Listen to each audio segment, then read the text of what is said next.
Hello everyone, welcome to Manga Hub. Here you can get different manhwa which you can watch for free. If you like the video, please like, subscribe and comment, which will motivate me to upload videos. Enjoy the video. The Lolo Empire hosts a drifting competition, and a little girl with eyes like fire floats in a cradle on a river. Her name is Lin, and she is 19 years old, though she looks like a baby. She is actually an ordinary student of the 21st century. 3 days ago, while on a date, she and her boyfriend were involved in a car accident. When she woke up, she found herself a 3-month-old baby. The parents are pushing the basket with sticks and encouraging the girl to move forward. Lin is floating among the other participants and thinks that in this world these two are her own parents, and besides her there are 3 older sons in the family, and for some reason this couple loves them much more than her.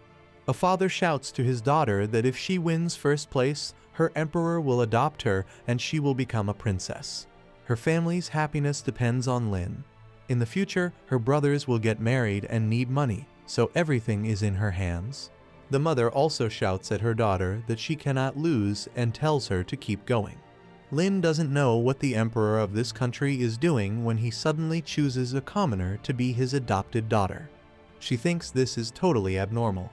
Newborn girls from all over the country are sent across the river, and the one who arrives first becomes the emperor's daughter. It's ridiculous. The girl wonders if she is the only one who thinks that there is not a single drop of common sense in this.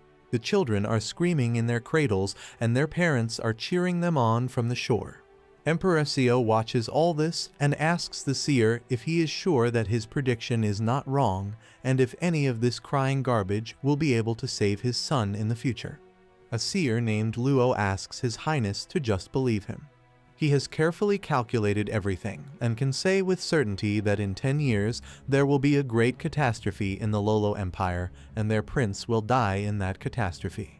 On that day, only a chosen girl will sacrifice herself to save the prince. And according to the old seer of the Lolo Empire, she can only be chosen in this way. The ruler of the empire still trusts the old seer. Seo noticed Lin and said that this little trash was a little different from the others. Luo asks His Highness if he has already found the girl of his choice.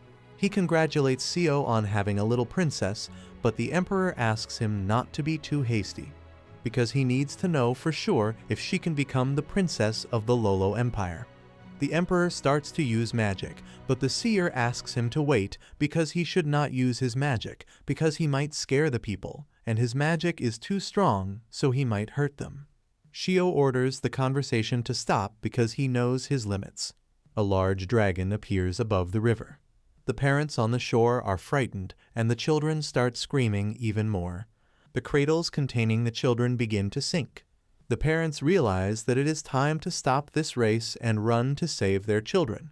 Meanwhile, Lin's parents continue to cheer on their daughter, who has just caught a big wave that is carrying her faster to the finish line. Meanwhile, the girl does not understand what has happened, but she has seen the dragon appear and make such a big wave. She is trying not to fall out of the cradle. She thinks that other children are protected by their parents, but her relatives are so foolish that they do not save the girl. In this situation, she can only rely on herself. Now Seo is sure that this girl is exactly what he needs. The emperor orders the dragon to fly and bring the girl here. So the dragon took Lin away. Her parents are proud that their daughter is the best, and they are sure that when she becomes a princess, their family's life will change. Meanwhile, Lin wonders if she is the chosen one. Seo wants to take a closer look at the little princess.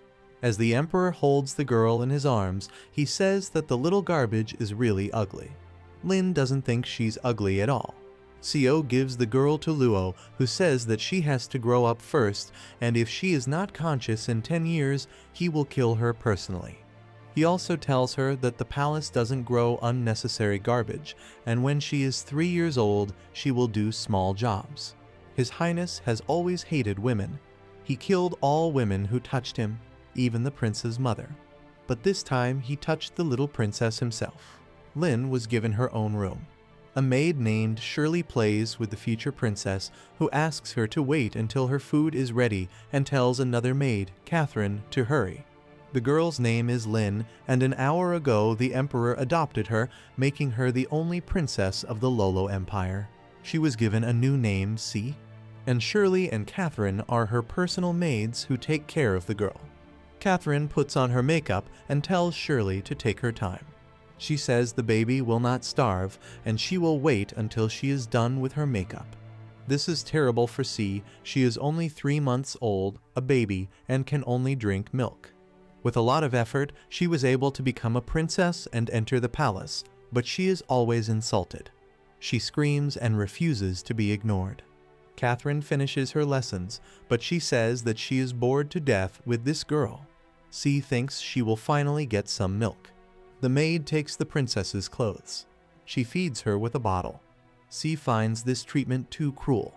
Catherine reminds her that she told the princess not to anger the elders and orders her to drink it all or she will kill her. C can't breathe, her back hurts, and the maid is holding her too tightly. C realizes that she is a small child and too weak to resist. Shirley takes the child away from Catherine, who asks how she can do this to a girl since she is a princess. C wants to ask the girl why she took her away so late and explain that this wicked woman almost killed her. Catherine says that Shirley is stupid because the girl is a commoner and illegitimate, and she really treats her like a princess. C had heard that since this emperor had come to power, there had never been a woman in the palace. Even the prince's mother, Queen Cher, had died. But now there are women in the palace. C thinks Shirley is stupid for not realizing that the girl is a little goddess who has not yet grown up. She thinks that Catherine, who has only breasts and a face, can also be understood. Before she arrived, these rooms belonged to Queen Cher, and it is not surprising that she thinks she is a goddess and now insults C. The girl assumes that Catherine must be dreaming that the emperor will pay attention to her and that she will become the mother of an empire. Suddenly, the girl notices someone outside the window, and it seems to be the emperor. C thinks that if Catherine is so eager for him to visit her bedside, then this beautiful child will help her. The girl begins to cry loudly, thinking that such a cry will attract the emperor's attention. Catherine asks her why she is crying again, and she says that this child is really hard to serve. And Catherine tries to calm the girl down, thinking that she is afraid. The girl tries to calm C down with milk, but the princess realizes that crying is a child's preference, and if she puts the bottle in her mouth, she won't be able to cry. And the princess's food falls on the floor. The emperor enters the room and asks why the princess is crying so much. Catherine is in a bad mood. She can't let His Highness know that she made the girl cry. The emperor demands to know why the princess is crying so much, or they will both die by his order. Shirley wonders what she can do to save Catherine. C thinks that this stinking emperor has come at the right time and shouldn't ask anything, just arrest the woman. Catherine starts to say that it was all Shirley's fault and that she made the princess cry, but the princess cannot let the good-hearted maid get hurt. It's time to show off her amazing acting skills, and she hopes that Shio will understand everything through her facial expressions.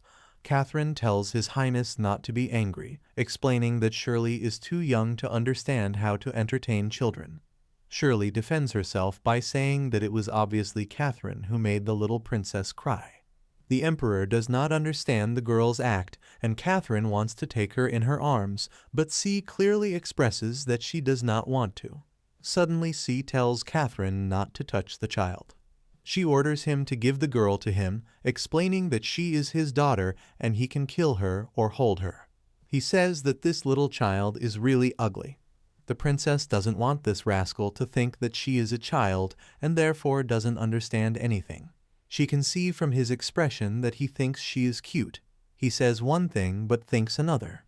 Catherine found it hard to imagine that His Highness could be so kind, and she thinks that she should not miss this chance. She approaches the emperor from behind and embraces him. C wants the emperor to pay attention to her back. Her back hurts because Catherine grabbed her tender white skin so hard. Catherine tells His Highness that if he likes the princess so much, she can give birth to him. C thinks that after saying that, she has a good chance of dying prematurely. The girl thinks that C will be very angry now. His Highness grabs the maid's hand and tells her that she doesn't deserve it. He orders the guards to seize the woman, cut her into 8 pieces, and throw her out of the palace. The guard takes her hands and Catherine screams at His Highness that he cannot do this to her. She then asks him if he didn't choose her out of many women and invite her to the palace, and all she can think is that he can't kill her. C thinks the fool doesn't realize that the stinking emperor brought her and Shirley to the palace to take care of them, and she wanted to go to bed with him. Shio says that all the women in the world are just garbage. The girl wants to remind him that she is a woman too. Besides, how can he touch her when he condemns all women on this planet? Shio tells Cheryl that his palace never needed women. They only came here to take care of the princess, nothing more. If anyone gets the wrong idea, he will feed them to the dogs. C agrees with her father, but she won't let him hurt Cheryl. C orders Cheryl to feed the princess right away. Cheryl looks at the princess's back and thinks she must be in a lot of pain. But C drinks her milk and thinks that if she eats, she can forget everything. Suddenly, His Highness approaches and orders Cheryl to leave. He takes the princess in his arms so hard that the milk bottle falls out of her mouth and falls down. C tells the girl to stay still and promises to heal her now. C hadn't noticed before, but now she sees that the emperor is quite handsome. His Highness uses magic to heal the wound on the girl's back. But contrary to expectations, the healing magic has no effect. Co tries again. Cheryl tells His Highness that the princess is only slightly injured and that she shouldn't use too much energy as it could harm her. This spell blinds C a bit. Suddenly, her back feels cold. Her wound has healed a bit. Incredible, the princess can absorb His Highness magic. Co looks at her daughter's back where there was a wound. C doesn't like the look at all. The emperor takes the girl like a thing and carries her somewhere. C wants to leave, but she doesn't know where they are going. Cheryl asks His Highness if he is taking the princess with him. Co takes her daughter to the meeting room of the Lolo Empire, where she is surrounded by the commander-in-chief, the imperial bodyguard, and the seer. They tell her to look at them and tell her not to be afraid. Strange little bright lights enter her body. C gets tired of the stairs. In the assembly hall, everyone discusses the fact that magic does not work on the princess at all. The girl now realizes that the little lights that appeared on her hands are magic. Does this mean that no one in the world can harm her with magic? Co orders her to check again. The emperor orders his dragon to eat the little trash. C thinks that eating it would be a great loss for them. After trying, the dragon just looks at the girl because he cannot eat her. This little beauty was only scared of him once, and he will not be able to do it again. It doesn't matter if she is attacked with magic or healed, this child can absorb everything. The emperor takes this as a good sign and wonders if there is anything she cannot absorb. He believes that everything that has happened today must remain within these walls. Co informs him that as of today, this child no longer has the title of princess, and to have the palace maid Shirley take her away. He adds that there is no need to worry about her as long as she does not starve. This secret must not be known in other lands, or the girl will not live to be 10 years old. C wonders what he is doing because she has such an amazing power, and shouldn't she develop it? And he wants to keep her within 4 walls. His Highness may act like this, but he still thinks of the princess, even though his attitude toward children is still cruel. Luo thinks it's a good thing that the princess is too young to understand this, because otherwise she would have resentment in her heart. His Highness cares about this child, but because of his actions, the curse may manifest itself again. Meanwhile, the emperor is worried about the safety of the garbage. Suddenly, a magic arrow flies towards C. As expected, a magic spot appears on His Highness' hand. 3 years have passed. C has learned to walk. Since her abilities were discovered 3 years ago, the girl's position has declined. She became a little maid who could be bullied by anyone. C was especially abused by Zio's adopted daughter Zhen. After the emperor threw her in here 3 years ago, he adopted 3 more girls as daughters. Unlike C, these adopted daughters have their own palaces and many servants. The princesses' names are Zhen, Fan, and Mei. The emperor is said to be most fond of Zhen. She eats the most luxurious food of all the princesses. When Jen insulted C again when her guard kicked her to the ground, C agreed that the princess was right and it was her fault. She stood up, bowed, and said that a little girl should not be so thin and invisible to be kicked by her bodyguard. She said she wondered if the little girl had gotten his feet dirty, although C is sure that one day she will take revenge on these people who humiliate her. But now she has neither the power nor the influence over the emperor, and she should not act impulsively. All she can do is sit in silence and wait for the time when she will be strong. Jen approaches C and slaps her for smiling. She tells her that if she knows she has made his feet dirty, she should clean them. Luo and Co watch what is happening. The seer says that Princess Jen is so small but already so evil, and he feels very sorry for Princess C. The emperor says that the weak are not worthy of pity and should be trampled underfoot. Luo says that Princess C is only 3 years old, and even if she resists, she will not be able to resist the 5-year-old Princess Jen.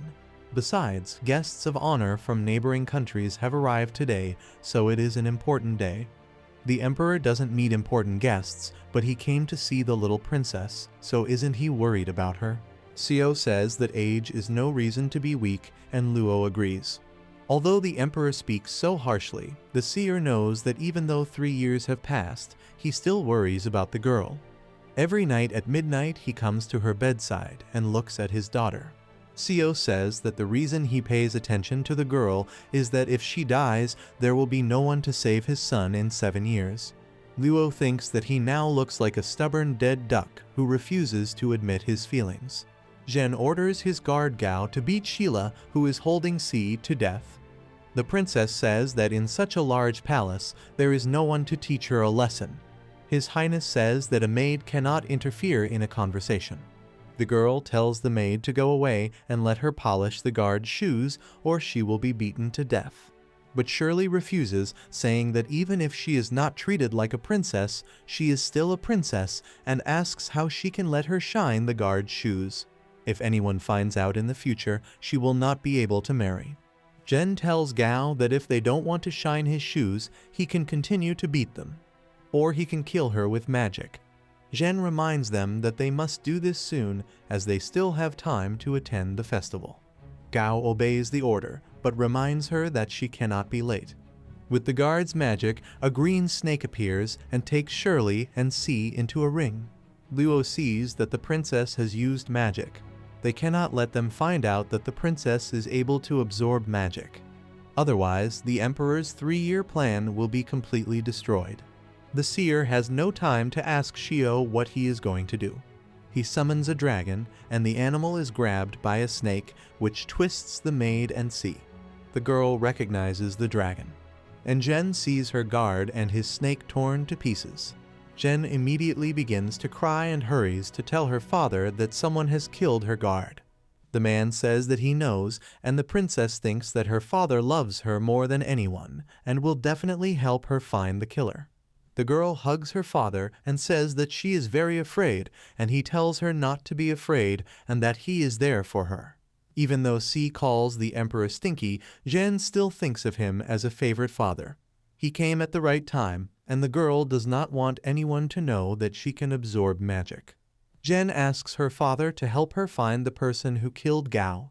She says she has to kill the villain herself, and she wants to avenge her bodyguard. Co asks if she also wants to be killed. Jen falls to the ground. The emperor tells her that she does not need to look for the person who killed Gao because he is right in front of her. Co explains as he walks away that the man had done many terrible things and had to be killed. Previously, he had not been able to punish him because of the large number of guests. Jen asks His Highness why he abandoned her, since she is his favorite daughter. Co orders the maids to change Jen into a maid's costume and give her clothes to the little trash. The princess does not understand why her father has fallen out of love with her. The emperor takes C into his arms. The girl wonders if he thinks her life is too long. The other princesses know she is a little maid, but here she dares to wear Princess Jen's clothes. C is afraid that she will be torn apart. When C changed, His Highness went to the banquet with her in his arms. Everyone thinks it's Princess Jen who is so much talked about. C sits down on the throne, and the princess feels that many people are looking at her, which makes her nervous. Jen comes to the banquet dressed as a maid, and the emperor asks who allowed her to sit next to him. He orders the girl to clean up and uses magic to lift her out of her chair. C finds this a bit cruel, and Jen falls straight to the ground. The emperor tells C that this is a good place for her to sit, calling the girl his Princess C. The audience is surprised that it was not Jen who came to the reception with the emperor, but the princess who lived in the room with the firewood. And Jen hated C even more. She thinks she still has a chance and wants to kill the girl. Seo asks the girl if she is hungry and suggests that she eat as soon as possible. The princess doesn't understand why he has been completely indifferent to her all these 3 years, and now he is behaving like this. Seo asks his daughter what she thinks. The girl says that she thinks that her father, the emperor, is tired, so he doesn't have to feed her personally because he can find a servant to help the little girl. The emperor says that this is reasonable. They order Jen to feed Princess C.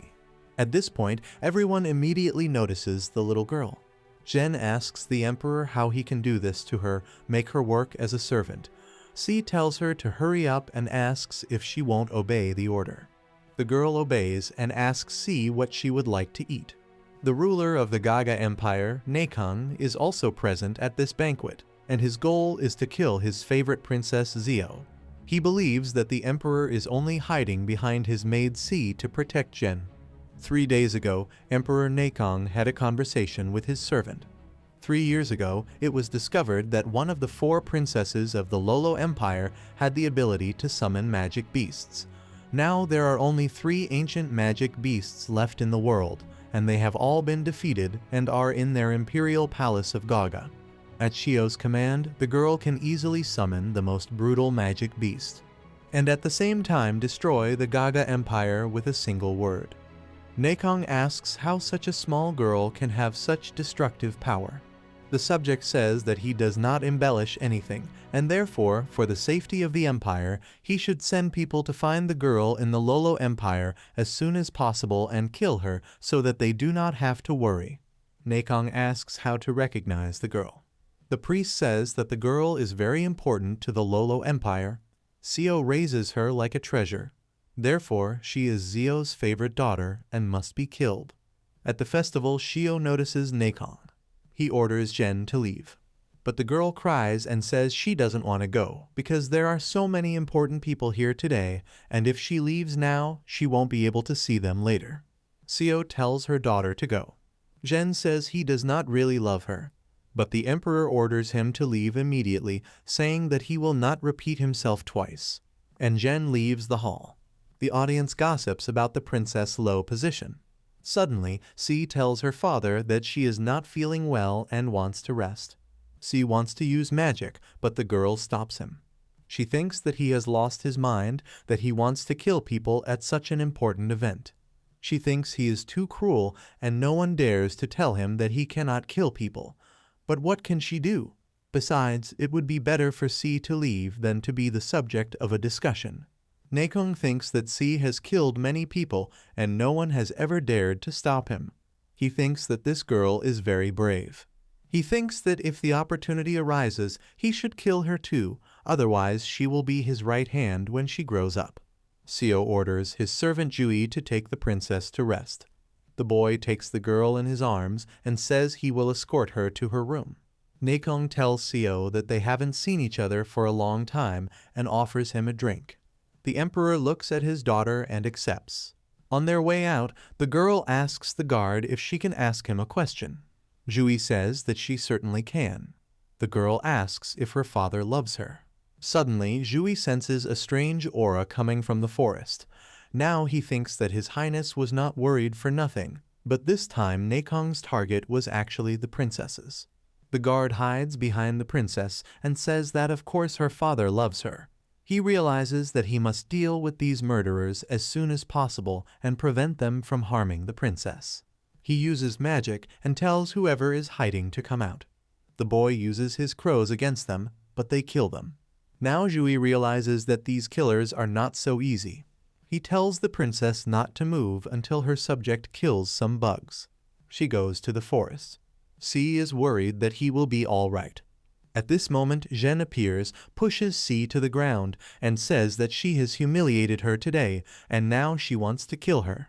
Meanwhile, in Lolo's realm, 100 meters underground, the following events take place. C's daughter Mei, who is 3 years old like C, stands blindfolded and watched by a maid. The maid asks the princess what she sees.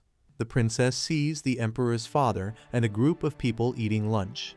She also sees Princess Zhen beating Princess C. The girl says that their lives are really interesting. Unlike hers, even though she was adopted by her father, the emperor, she can only stay here underground and cannot go anywhere. The maid tells the princess that she is too young to use magic and that excessive use of magic could harm her. His Highness said that at her age, the use of magic should not exceed 10 minutes in a month, and she has been watching for more than 10 minutes. The girl demands that the princess stop it immediately.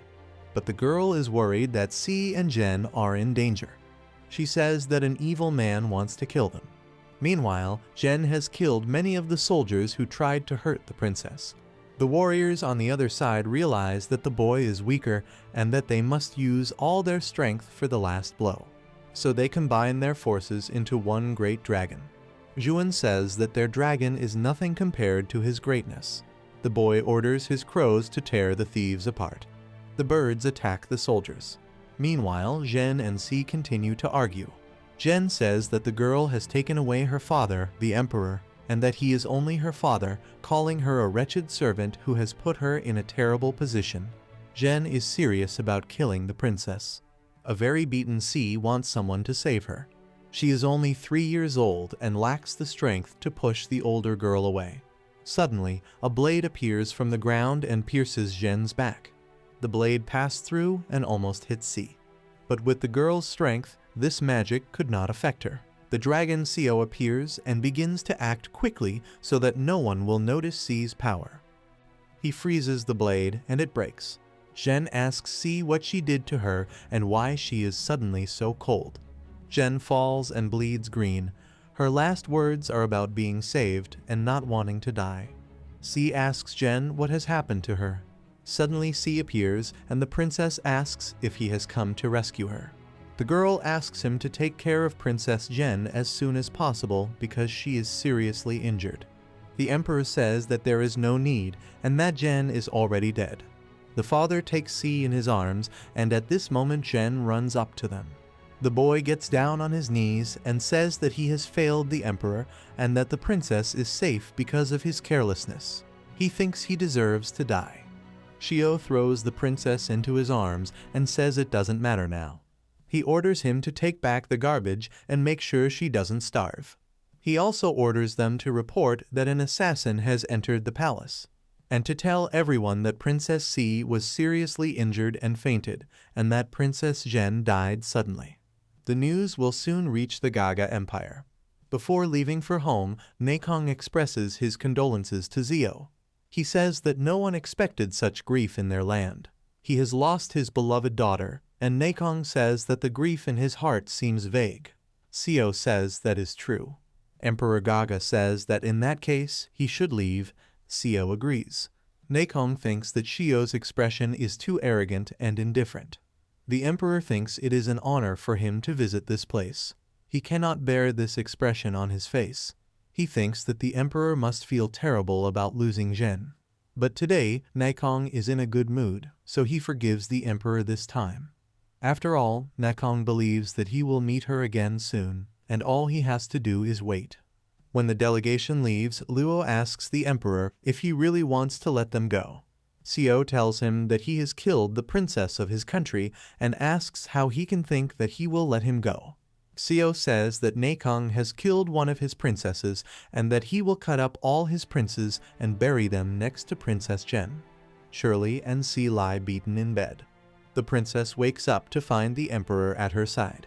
Xiao tries to put the girl to sleep with a spell, but he forgets that magic does not work on the princess.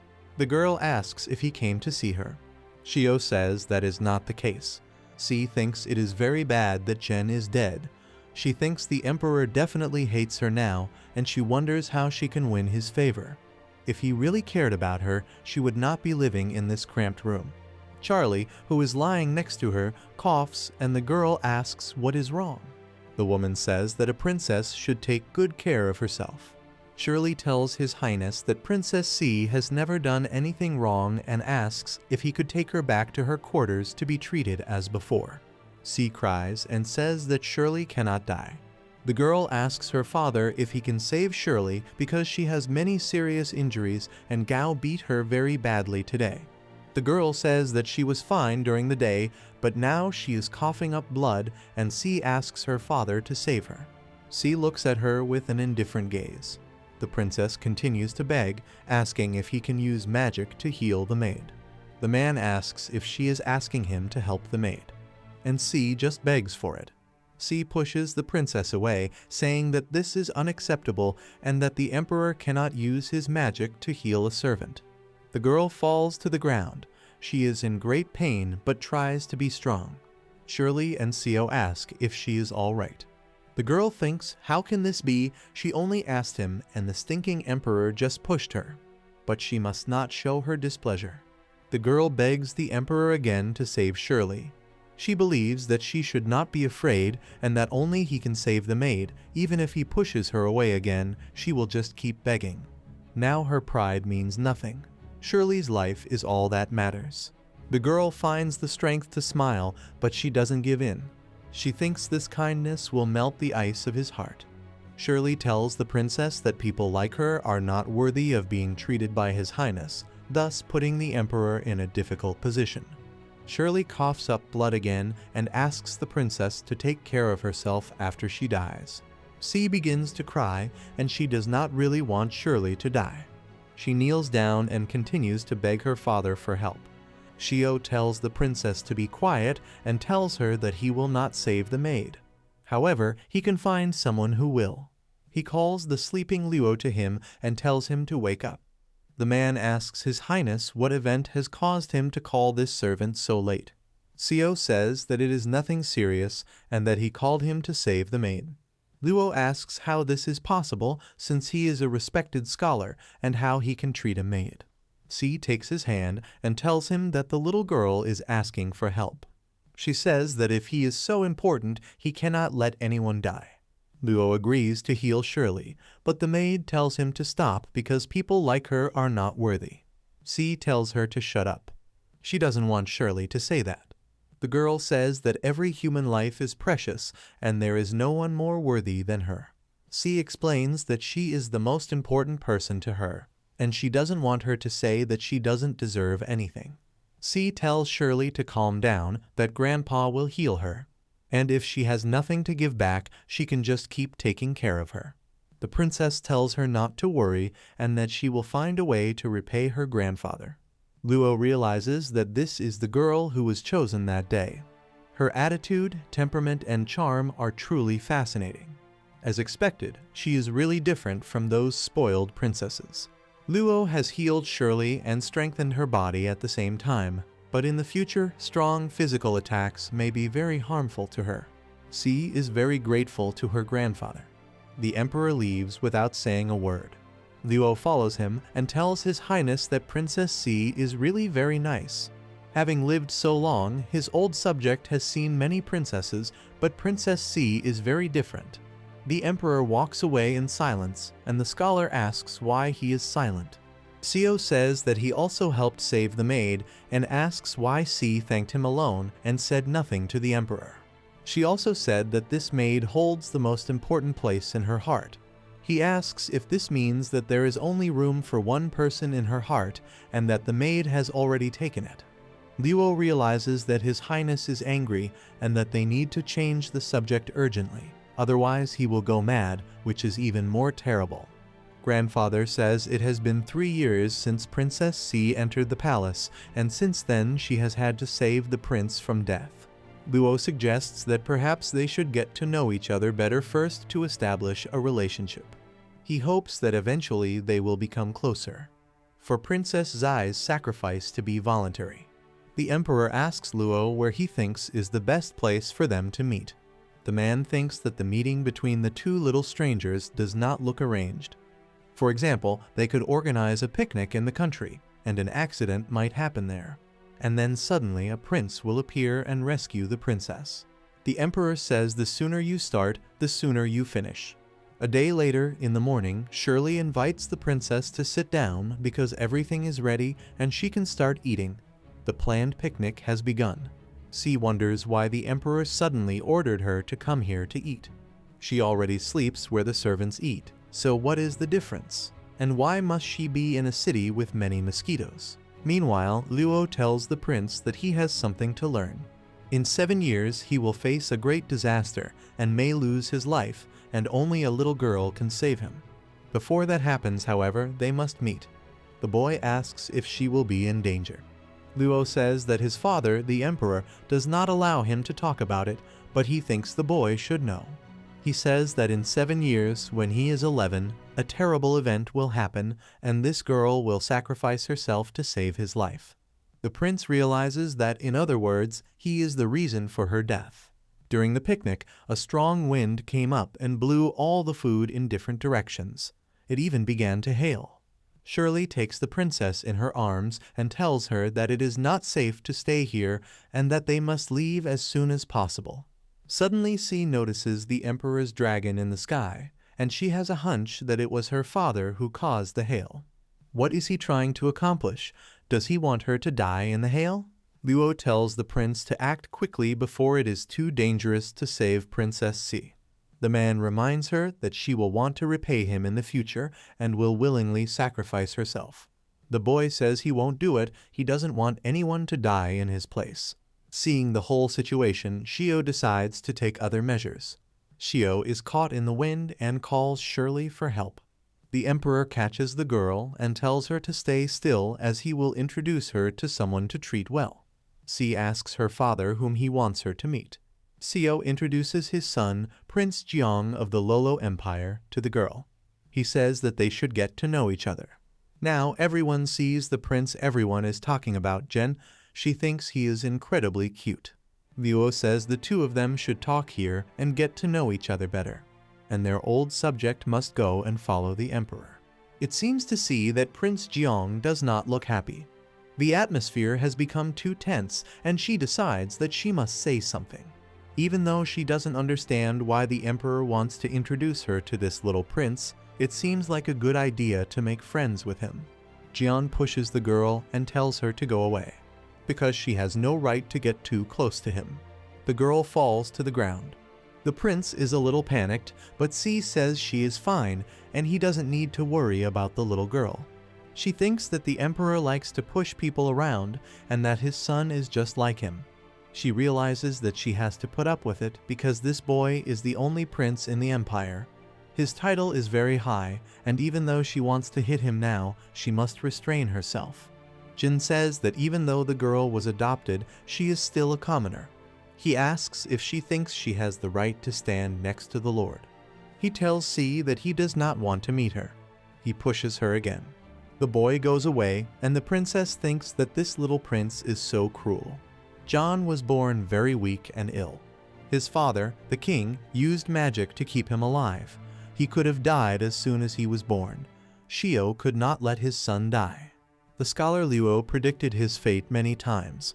Even if his father took care of him by prolonging his life with magic, he would not live more than 11 years.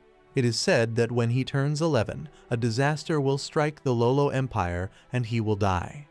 3 years ago, the scholar Luo said that the girl chosen on that day would save his life. But today he learned that she would have to sacrifice herself.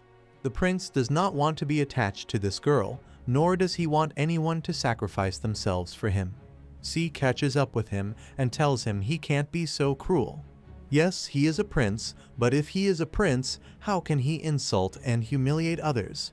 The princess throws the boy to the ground. She tells him that he thinks her a lowly girl and asks him how much more grateful he is than she is. She asks him if he really thinks she could have chosen who she was born as. Just because he was born to a queen, does he think he can belittle others? C says that if you compare them, he is just lucky. She hits Juan in the face. The boy had never been spoken to like this before, but he found some meaning in the words. He said, "If you really compare them, he's the better one." Suddenly, the emperor appeared and asked what they were doing. First, he asked his son if he was well. The boy says he is well. The father heals his son and asks him if he is really well. The emperor did not expect the prince to be struck by a girl smaller than himself. C sees that this legendary ruthless emperor has a sweet side. She doesn't know why, but watching the father and son, the girl suddenly remembers her parents from the 21st century. She doesn't even know how they are. 3 years have passed since she disappeared, and she wonders if they are in trouble and if they miss her. She also wonders what happened to her beloved Zio. She doesn't know what happened to him after the accident. In fact, she is very sad and tears flow from C's eyes. Shio touches the head of the princess. He says that she has beaten his son so fearlessly and asks if she has just realized that she is afraid. The princess thinks she is in a bad way. She has just struck the only prince in the Lolo Empire. The emperor doesn't like her very much anyway, so what now? Will he try to kill her? A girl tells her father that her stomach hurts. She hopes that Sio will not punish her for pretending to be ill. The emperor says that she has just beaten his son and now she is suddenly ill. C falls to the ground and says that she is really in great pain, and she feels so warm inside as if something will come out of her. The princess begs the emperor to help her. Sio asks her if her stomach really hurts. He thinks she is not faking, and the performance seems real to him. The girl says that she is not lying and that she really is in pain. Juan noticed that her stomach was suddenly distended. He assumes she is pregnant. Sio tries to use magic to understand what happened to the girl, but he cannot use magic to find out what is wrong with her body. Moreover, after absorbing the magic, her belly has grown even larger. C's stomach makes a sound. She hopes it is not a baby because she is only 3 years old, and how could she have gotten pregnant? Besides, even if it could be related to a past life, it can't be because she and her boyfriend have never even kissed. Everyone thinks that this girl looks thin and weak, but there is very powerful magic in her body, and it is really incredible. Suddenly, a little panda appears out of this magic. Juan asks his father to look at it. This girl has given birth to a panda. The boy tries to touch the animal, but it hisses at him. The prince becomes frightened and says that the animal is as cruel as the girl. Shio says that no one must know about this, and he did not expect the princess to have her own magic. The emperor orders all the princess's belongings to be taken away and sent to the prince's palace. Starting tomorrow, C will study magic with him. He sees that this girl has incredible magical potential. So instead of protecting her all these 10 years, they will teach her how to protect herself. The servant takes the girl in his arms. The newborn panda clings to his clothes. The boy thinks it is incredible to have a magic animal at this age. When C woke up, she saw Shirley standing in front of her. The maid tells her to hurry up and take her medicine. The girl asks what is wrong with her. She feels dizzy, her eyes are blurry, and her whole body is tired. She asks if she has some terrible disease.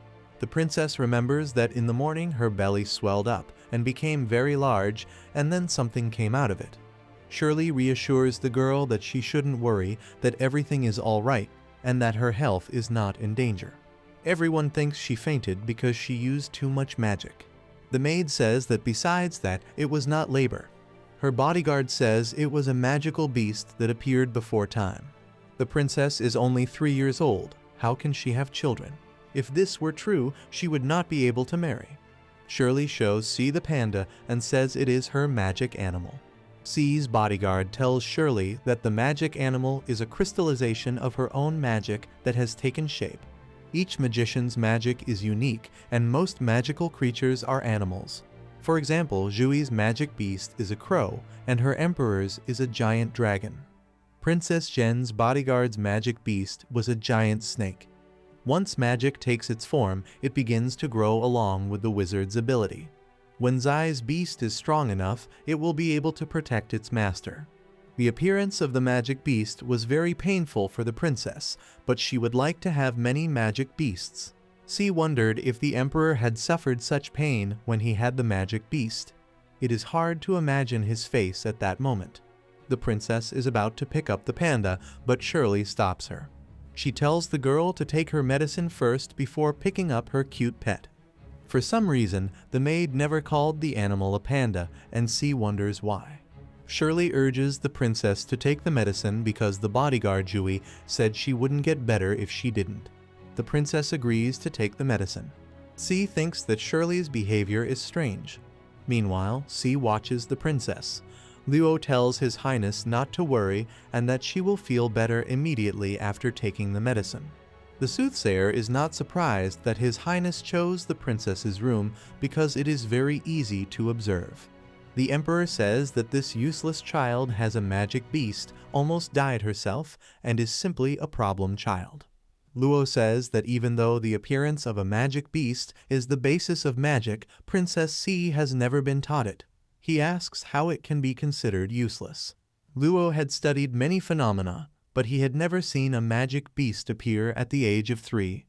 The prince has been studying magic for almost a year, but he still doesn't have a magic beast of his own. Luo thinks that Princess C is so amazing. The Emperor asks if he thinks she is a genius. He says that this girl is far from being one. Luo tells the Emperor that he is like a small child. He cannot even hide his own smile. It is obvious that he is proud of Princess C. It seems to the scholar that time passes so quickly because the Emperor was once a child who loved to laugh. He regrets that he has never laughed again since that incident. His Highness is like a demon. He kills all who attempt to approach him. Even the prince's mother, Queen Cher, died by his hand. However, since His Highness has had children, he has become less cruel. Princess C has very strong magic, and anyone who has met Her Highness can tell you that she is charming. The following events will take place the next day at the prince's palace. Classes are held, and it turns out that C is not the only newcomer today. But Prince Jiang and Princess May began their training a year ago. But even now, C can feel a bit of their magic. The girl thinks Princess May is special. Because of the new students, the teacher asks them to introduce themselves first. This is her talented magic teacher Aiko. His family is known throughout the Lolo Empire as the best teachers of magic for generations. For hundreds of years, they have taught many prominent emperors. But that is not the point now, for his time has finally come. It is humiliating for him that he began teaching a prince at the very beginning of his career, and now he is being asked to teach these commoners. C comes to class with a panda, and Aiko says that pets are not allowed in the classroom, and asks if she didn't know that. And his snake swallows the princess's panda. C starts to get nervous and cries as he gets out of his seat. The princess tells the teacher that it is a magical beast, not a pet. And even if it were a pet, how could this man kill it so easily? Aiko just laughs at her, asks her how old she is, 3 or 4, and says that she is not old enough yet. He thinks she was born a commoner and will remain so. He thinks she lies so brazenly to his face that he finds it laughable. The Emperor decided to hire a new tutor. This man must teach her as a mid-level magician for 1 year, or he will not pay her salary for 10 years. As Seo walks down the hall with the new teacher, he hears Fan speaking rudely to the princess from the classroom door. He says that if they do not listen to him and bring pets again, he will punish them. The teacher says that he teaches the prince and is close to His Highness, so he will not be punished even if he beats her. The new teacher invites Shio to come in and see what is going on. The Emperor asks him to take his time and wants to see what happens next. First, we have to look at the situation. What if it is just a misunderstanding? The prince defends Princess C. The boy says that as long as he is a prince, no one will harm his sister. Princess Fan was very frightened. Among the 4 princesses accepted by His Highness, she has no amazing abilities, but she is intelligent and beautiful. Princess May is as calm as ever. Her strong magic talent makes her that way. She says if they are ready, maybe they should start the lesson. The new teacher thinks that Aiko's family is rich and famous and wonders how they got such a descendant. Aiko lies on the ground with a wound from a magical attack and asks the prince how he could have done such a thing. What did these children do if they managed to wound Aiko? It seems impossible that they could hit such an adult with a magical attack. Shio wondered who had just wounded Aiko. C sees the emperor coming towards her and she thinks he is going to punish her. She wonders if Jiong will be severely punished for beating the teacher, even though he is a prince. After all, he helped her. Aiko says it was Princess C who hit him. He thinks that if he is His Highness's teacher, it would be better not to embarrass the prince in front of the emperor. In any case, the teacher does not like that the little prince did this to him, and now he has no choice but to blame the princess. Shio asks the princess if she hit Ika. He asks her how she could do that since he knows that Ika's teacher teaches his offspring. C doesn't know what to say. The prince is silent. Does he really want her to be the guilty one? C says she hit the teacher. The emperor asks why she did it. The girl says she did it because the teacher ate her magic beast. She wants the emperor to find out what happened and thinks it was not her fault. Seo asks if she thinks she is strong enough to hurt the teacher so badly. The princess doesn't want him to find out the truth because she really doesn't know how she could be so strong. She just wants to let it go and not think about it. The emperor thinks he may need another crown prince, although he might not be weak-willed anymore one day. He thinks that Jin cannot be emperor if he is not ready to take responsibility for his actions. Shio says that since she said she was the one who hit Ik, he demands that she hit him again. The teacher asks His Highness what he is talking about. Suddenly, Jin begs him not to punish the princess, but he confesses that he did it. Seo says that he has been practicing for a year, but he hasn't gotten any better, so how could he hit his teacher? He does not believe Jiong and orders Zai to show him how she hit the teacher or he will punish her. The girl decides that she must do something now. That fool ate her panda and there is no excuse for that, so she must hit him as hard as she can. She runs up to Aiko and begins to hit him. The teacher doesn't understand how this little girl can hit so hard, and he begins to believe that she really has awakened her magical powers. He is in great pain and wants the rootless trash to die. Aiko has summoned his snake again, but Jion grabbed it and said that it had struck him and that it should not hurt others. Suddenly, the snake began to grow larger. It wrapped around the prince and he told C to run. The girl calls out to the emperor to save the prince. In fact, she is not afraid of magical attacks, but no one must know. Shio orders Aiko to let the boy go and asks how he dared to do such a thing in front of him. The emperor freezes the snake. Shio thinks that if she learns something like this, no one will be able to scare her and Shirley anymore. The snake breaks into pieces when the cold hits it. C runs up to Jin and asks if he is all right. The boy says he is fine. Even though it hurts, you have to keep going. He still looked so cool when he saved them. The girl sees that the prince's face has suddenly turned pale. Was he hurt when he saved her? After all, he was only 4 years old, and he was fighting an adult magician, so how could he not have been hurt? Aiko bows to His Highness and begs for mercy. He may have just hurt the Lord, but his family is very influential, so he hopes His Highness will not punish him. Asi wants this terrible man to go to jail as soon as possible. The emperor tells him that since he has just insulted the prince, he can no longer be his tutor, and he will not be able to take the position again. He throws Aiko out of the window. Asi doesn't understand why he didn't throw him out of the prison. Is his family so powerful that the emperor should treat them so leniently? Meanwhile, Aiko finds himself on the street with broken glass mixed with his blood, and the man wants Shio to regret everything he has done to him. The new teacher tells His Highness that he is actually very kind. In fact, Aiho betrayed them long ago. The jewel around his neck must belong to the Kaka Empire. I wonder if he is the only traitor or if his whole family is. Fortunately, the first option will cause them less trouble than the second. Jen starts coughing blood. Everyone starts to worry about him. A small rabbit appears beside the boy. Seo takes his son and the animal in his arms and tells him that he is well. The little rabbit seems to be the prince's magic animal, but it is too weak and seems unable to protect His Highness in the future. It looks like His Highness is worried about the prince again. After a while, C asks Shirley if His Highness is seriously injured as he seems to be coughing constantly. The maid tells her that His Highness is in poor health and has been ill since childhood, so she should not take it to heart. She also says that from now on the princess should treat him well and not beat him anymore. C thinks that Shirley is very stupid and looks like she is telling a wild animal not to hurt the weak. Shirley and C arrive at the prince's room. There he is treated by the court physician Rocky in the presence of the emperor. C goes to John's bedside and asks His Highness if he is well. The boy says through a cough that he is well. He is still coughing up blood. Co wipes his son's mouth and tells C it's okay, but if she's scared, she can go back to her room. He tells his son not to worry because no matter how many teeth he loses, his father will help him recover with magic.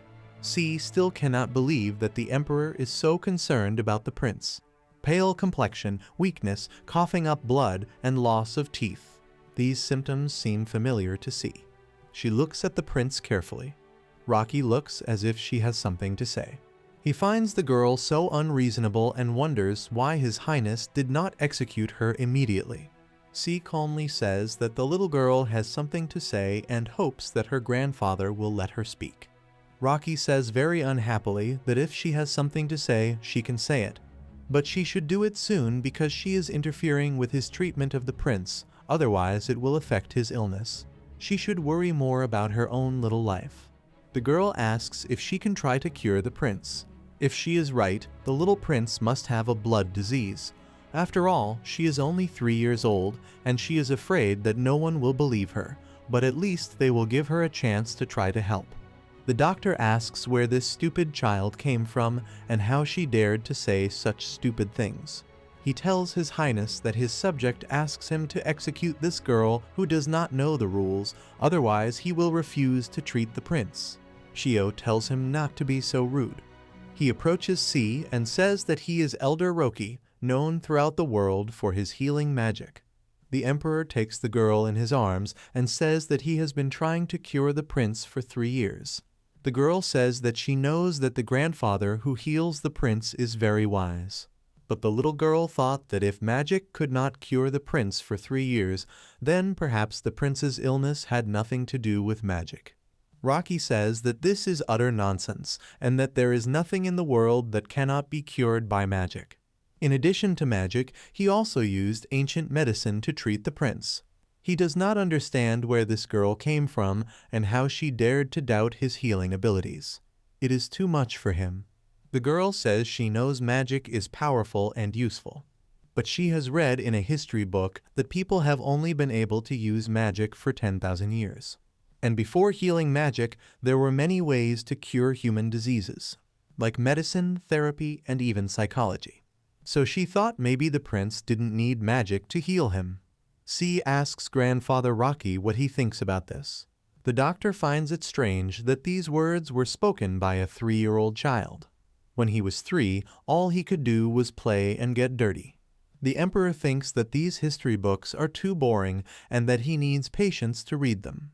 This child has real talent. How could he memorize them at his age? He finds C more and more interesting. He says that in this case she can try. However, if the prince's health doesn't improve within a month, she shouldn't expect him to be spared. Rocky is shocked at this decision. He kneels down and tells His Highness that the prince's condition is no joke. The doctor asks how he can let a child do this. Although she has said something reasonable, she has no experience in this area. Suddenly, the prince gets up and tells her that he believes her and that she will cure him. The girl bows, but tells the prince that it is too late and asks if she can come back tomorrow and begin the treatment. Gian agrees. Now Rocky can't do anything about the situation. Still, he begins to trust C a little. Shirley asks the princess if she understands what she is saying. She is only 3 years old and wants to cure the prince's illness. The maid packs her things and says they must go. Otherwise, His Highness will kill the girl. Shirley tells her to stay calm. She will get her out of the palace safely, even if she has to sacrifice her life. C tells the woman to stay calm. She says that she can cure the principals and asks if she has forgotten that she raised her to be a wise princess. The girl started talking at 4 months, walking at 6 months, and reading books when she was only 1 year old. Shirley says she knows the princess is clever, but it is a prince. Even Dr. Rocky hasn't been able to cure him for 3 years, and she's only read a few books, so how is that possible? C says that they have gone through a lot in these 3 years. And now, as long as she cures the prince, they will have a normal life. The girl says she won't give up and asks Shirley if she trusts her. C does not want to be bullied and does what others tell her to do. She is tired of those days. Now she just wants to live a happy and peaceful life without being bullied. The girl asks Shirley if she disagrees. Luo and Seo watch her again. The seer asks if he will kill Princess C if the prince's health does not improve in a month. The emperor says he will not do it. Does His Highness realize that he loves this child? What father in the world doesn't feel that way about his child? Besides, Princess C is so sweet, who wouldn't like her? C says that she will sacrifice her life for the prince in 7 years, so she won't die now. Duo says that what he is saying makes sense.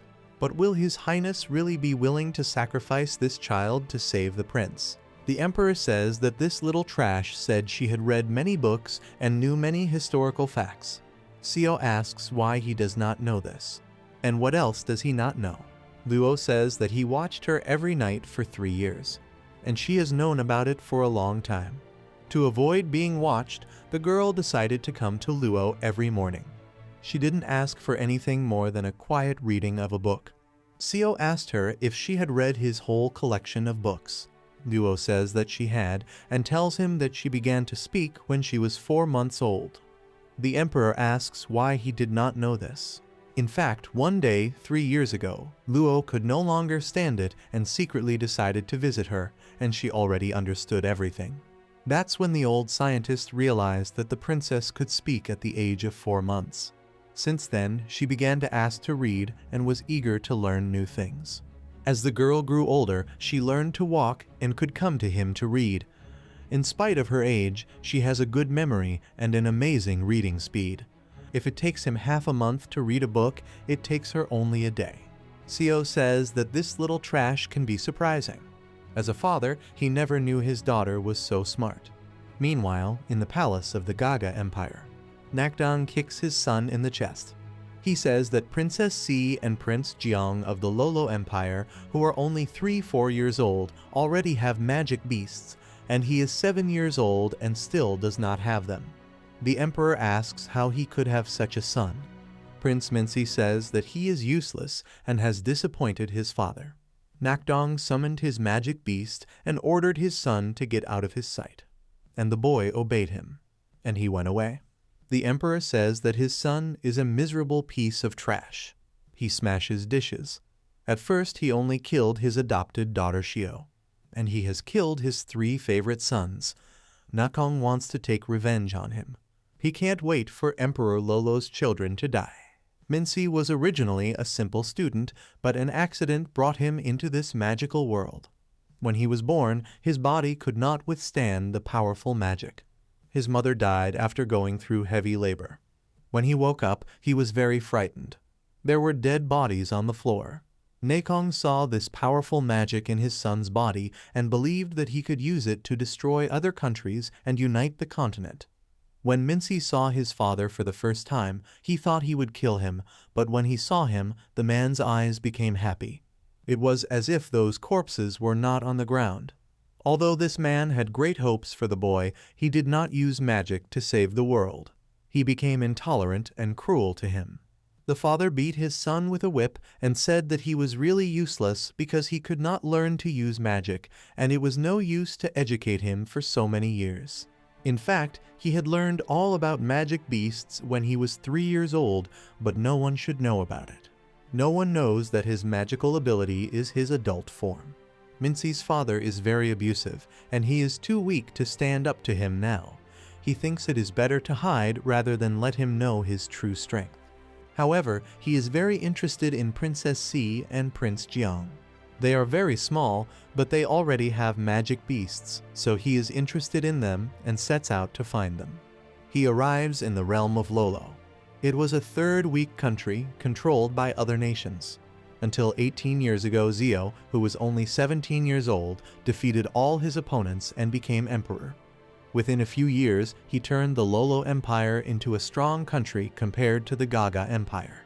When Mingzi crossed the protective barrier of the land, Zio heard it immediately. He shouted for 1,000 miles to anyone who dared to break through his barrier to come and meet him. The boy realized that he had been noticed.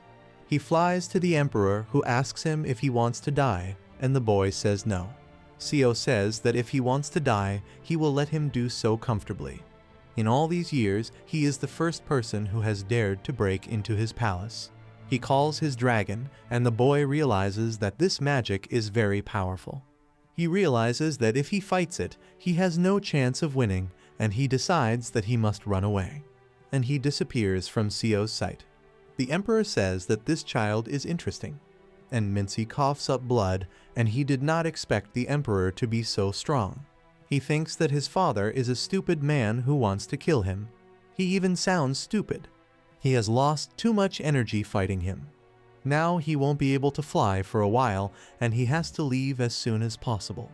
At the same time, in another part of the palace, C is looking for a toilet, and she is very annoyed that the prince's palace is so big, but there is not a single toilet in it. Now she is very sorry that she cannot use magic. Shirley tells him that there is no toilet in the prince's palace. It turns out that no one needs to go there. Everyone in the prince's palace knows how to use magic, and they simply use it to cleanse their bodies when needed. The girl asks if even John doesn't need to do this since he's not so good at magic. The maid tells her that the prince is the same age as Princess Fan and that they began studying magic a year ago. The first thing they learned was body cleansing, and they have been doing it for a long time.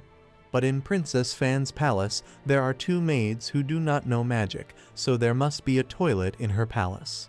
C says that her palace is not far from here, but she is not very close to it, and she is ashamed to go there. She decides that it would be better to go to her old room. Fortunately, there are toilets in this magical world. Otherwise, how could a person like her, a person from the 21st century, live here? Suddenly, in the middle of the night, a strange sound comes from upstairs. The ceiling collapsed and Minzy fell out. He sees that he is falling on the girl, but protects her with a barrier. Seeing that he also has magic, C asks who he is and what he is doing here. She remembers that Jin has no brothers. The princess sees that the toilet is completely broken, and there is only one other toilet in Princess Fan's room. C is very worried about this loss, and the boy wonders what is wrong with this girl because she almost died but is worried about the toilet. He is annoyed and decides that she should be taken away from here first because it is not safe. Minzy's leg is grabbed by a magic paw. The boy is unaware that the emperor also uses magic. He must get rid of the dragon's paw or it will bring him here.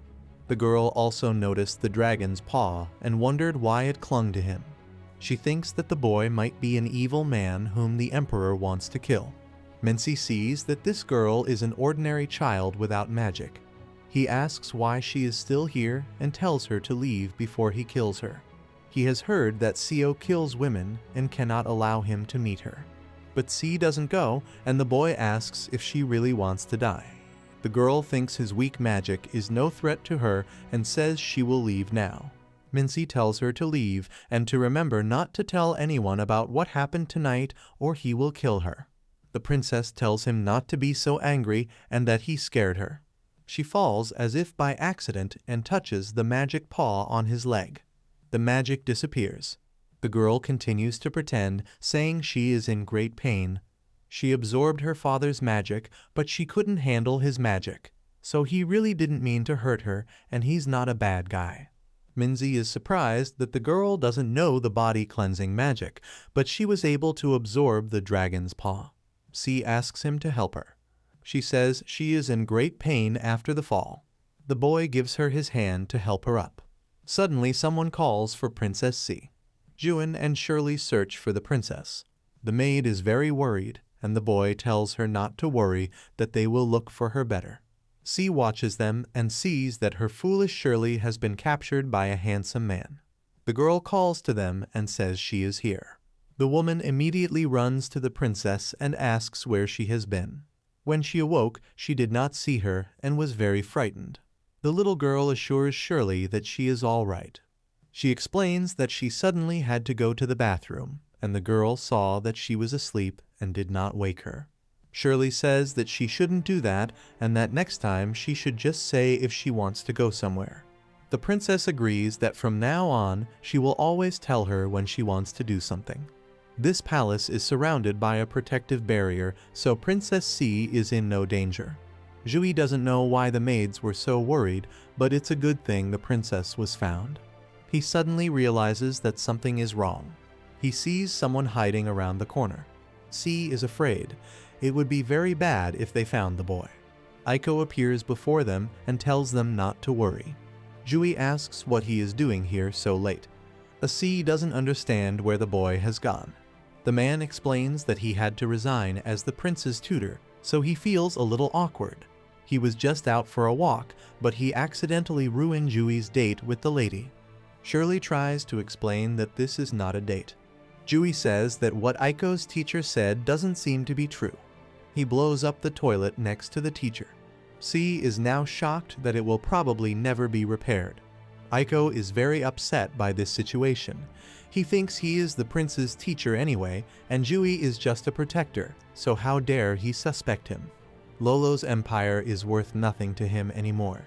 Suddenly, the emperor appears and asks what is going on and why it is so loud. C thinks that his highness has come here because of the boy. They don't know where he is hiding now. Jui's attack was so strong, and did it hurt him? Seo takes the princess in his arms and asks her to tell him what happened, why she came so late, and why she was crying. The emperor told Luo that an unknown young man had entered the palace, so he had deliberately left a mark on his body. He came here following that mark, but it suddenly disappeared. Coincidentally, Princess C appeared where the magic disappeared.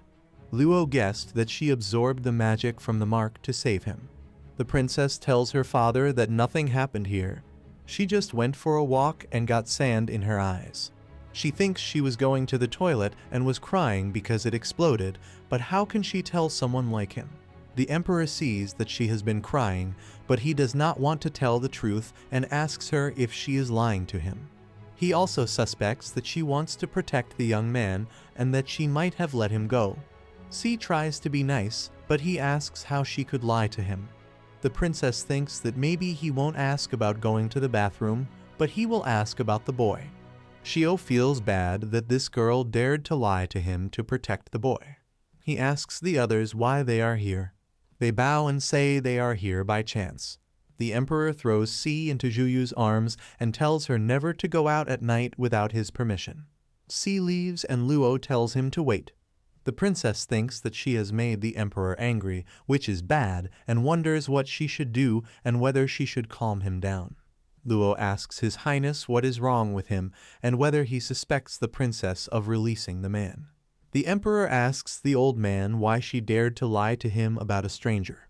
Luo says that he himself said that the young man was very handsome, and she was a girl, so perhaps she softened when she saw the handsome young man, because that is an easy thing to understand. The seer realizes that his tall one is angry, and it will be difficult to calm her down. Seo asks him not to say that his young man is handsome, for he is not as handsome as Jui. Luo makes another suggestion. Perhaps he forced Princess C because his highness said that the man was strong because he was able to break through the protective barrier. He says that the boy must have threatened her, for the princess is only a 3-year-old girl and she could not overcome him. Shio says that if the man really threatened his daughter, he should die. The emperor orders the new teacher to tell him that he has 6 months to turn Princess C into an average magician. And if he fails, Seo will have his salary reduced for 20 years. Luo then tells Jui that from now on he is not to follow the emperor, but to protect the princess. He will later become her bodyguard. The following events take place in the prince's palace the next morning. The prince drinks his disgusting medicine, and C came to him. Rocky tells the prince that he has to eat his breakfast before he can talk to Princess C. The girl is afraid that the green, foul-smelling liquid might be edible. She takes the cup of soup away from the prince and tells him that he might die if he eats it. The doctor asks the princess what she means. The girl asks him not to be angry and explains that she said it by accident and just wanted to ask what it was because it was green and that's why it was so scary. The doctor thinks the princess thinks he might have given the prince poison. He takes away the girl's plate and tells her that if she does good and kind things without understanding, she will hurt others. Rocky explains that this is the blood of a young dragon's heart, which is very rare. The doctor gives him a spoonful of this medicine and says that Prince John's body is too weak to eat normal food, only drink. But even so, not to mention the nutritional value, if he just drinks it, his stomach will hurt so much that he won't be able to stand. Only this blood can nourish him all these years. He says that the prince's body can only digest it, asks if he understands, and feeds it to him with a spoon. C asks if this means that the prince cannot even eat apples. Rocky asks how she can suggest that the prince eat something that has no nutritional value. The princess asks why apples are so bad and what about other fruits. For example, dragon fruit, kiwi, banana, grapes, are they all so bad? The doctor says that the prince's body is too weak and asks how she can offer him such things and whether she thinks he can eat anything like she can. Now the girl understands why the prince is so seriously ill. That is why he is so grown up, even though he has never taken vitamin C. Without the protective magic and this medicine, he would have died long ago. She thinks she must get him to start eating fruit. Otherwise, even if he survives, the disease will still kill him. A servant comes to the princess and tells her that something terrible is happening. He asks her to go to her room and see for herself because Miss Shirley can't take it anymore. In the room, Shirley is held by Zai's mother, who yells at her to leave her alone, asking how a beggarly maid can stop her since her daughter is the favorite daughter of the emperor. The princess's mother and father take her valuables from her room. The father asks why they shouldn't, since the emperor has allowed their daughter to live here, which means that all these things belong to her. He says that they are only taking their daughter's belongings and asks if this is wrong. The woman beats Shirley and tells her that she is just a miserable servant and should be left alone. She asks her children why they are just standing there and tells them to take anything of value. For these are all their little sister's things and they belong to them also. They have only one chance to go to the palace this year. If they don't take a lot now, they won't have the chance again. The two older boys immediately go to help their mother. But the younger son says that they should not do this and that it is not good. Shirley is already crying and cannot believe what is happening and tells them to stop. She explains that the princess has only been living here for about 3 days and all the things in the room belong to Prince Jen. If they are doing this, it means they want to hurt the princess. But the man kicks the maid in the stomach and tells her to get out of here. He says she is completely stupid. His daughter lives in the palace, which means she will be his wife when she turns 18, and then he will be the prince's father-in-law. He thinks the maid is still okay after being hit so hard. He decides to wait for Zai's return and ask her to give the maid to her family. He wants to use her as a servant. The princess appears and tells everyone to stop. She is accompanied by Rocky and Jian. The mother is very happy to see her daughter and says that she has grown a lot in the 3 years without seeing her. She asks if the handsome boy is a prince. The woman gives a false smile and tells the prince that she is giving him her daughter, Ling, and that he should treat her well. C pushes her mother's hand away. He asks who this Ling is. The girl tells her parents that she doesn't know them and tells them to leave. Her mother asks her what she is talking about and raises her hand. Rocky and Jin look at the woman angrily. She takes her hand away in fear. She says that she and her daughter are only joking. She tells the girl that she is her daughter and she shouldn't be so arrogant with them. The princess tells the woman to be quiet, but she says she is not joking. The girl repeats that they are not her parents and she does not know them and orders them to leave. Since the emperor adopted the princesses, their parents have come here to visit them every year on September 1. C's parents had not visited her for 3 years, and now they suddenly came. It was unexpected that it happened like this. C's parents had not visited her for 3 years, and now they suddenly came. It was unexpected that it happened like this. Jiang thinks that the girl must be very upset and takes her hand to support her. He asks these people why they do not leave if Princess C says she does not know them. The girl's father kicks Shirley again. She tells him to stop talking nonsense.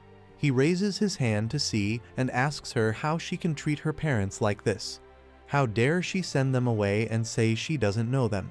He says she has become too impertinent and must be punished. The princess asks if he wants to hit her, and Jin tells her to be careful. C clenches her fist tightly and decides she can't take it anymore. Because in this world, the more you tolerate, the more they hurt you, thinking you're afraid. Her magic gets out of control.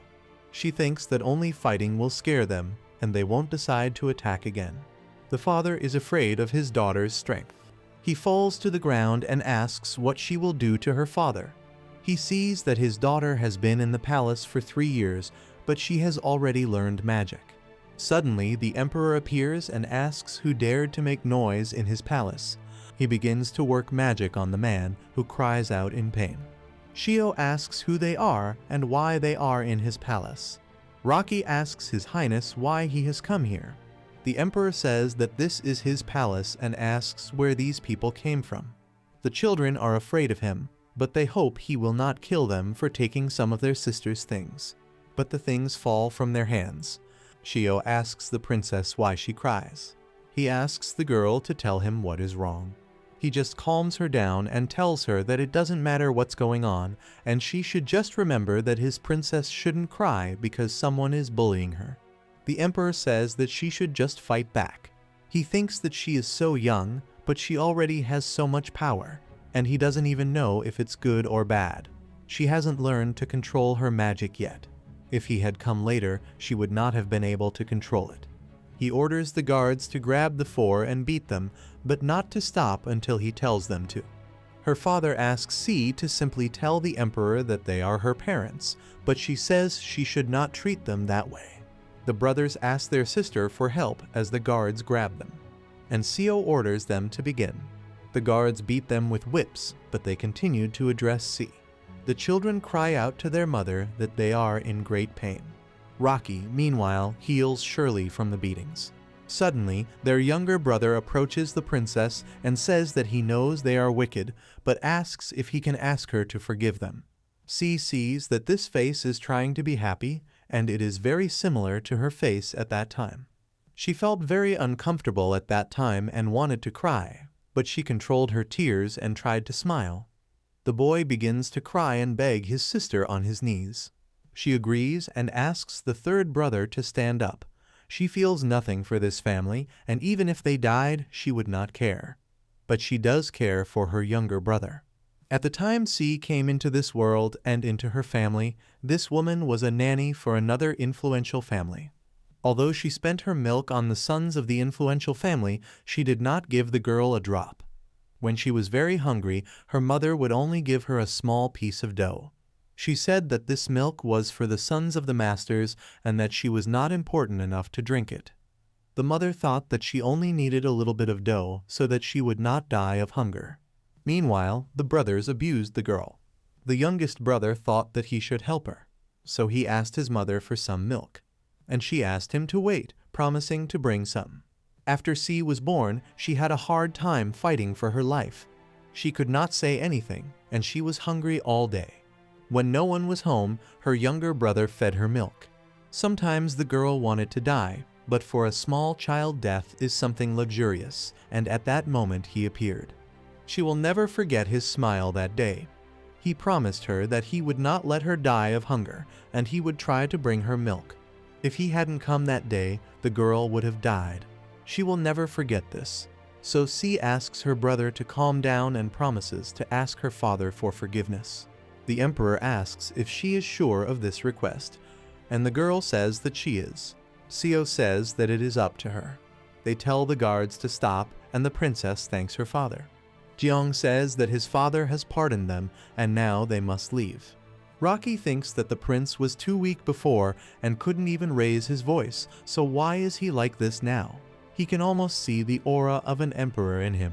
He suspects it is all because of the princess. Her parents said they did not think they had such a shameless daughter. It was so difficult for them to get to the palace to visit her, and she allowed them to beat her. They say that she lost her conscience here. C tells her brother that they are all right now and that they should leave. The boy apologizes for upsetting his sister. He promises to persuade her not to come to the palace so that she will not be disturbed, and the girl thanks her brother. The mother kicks her son again and asks why they are still standing there, calling them idiots. She says that they have been seriously injured because of their sister and asks why they do not hurry to take these things and where she will get the money to take them to the doctor. The man says that her sister is so heartless and asks why they should be kind to her. He starts picking up the things from Zai's room again and says that they are fine. The parents are old, but they are still young and will marry often. He asks if they need the scars on their bodies and tells them to move. Shirley goes to stop them again. The princess tells her to stop. She has decided to give them all these things, but there will be no relationship between them after this. She will never accept them as parents again. The girl asks Jin how much all these things cost and promises to pay for them later. But the boy says she doesn't have to pay at all. Meanwhile, 100 meters underground, Princess Mei sees the whole situation.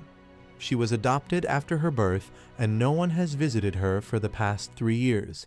She used to think she was very unhappy. But when she saw C, she realized that the princess was much worse off than she was.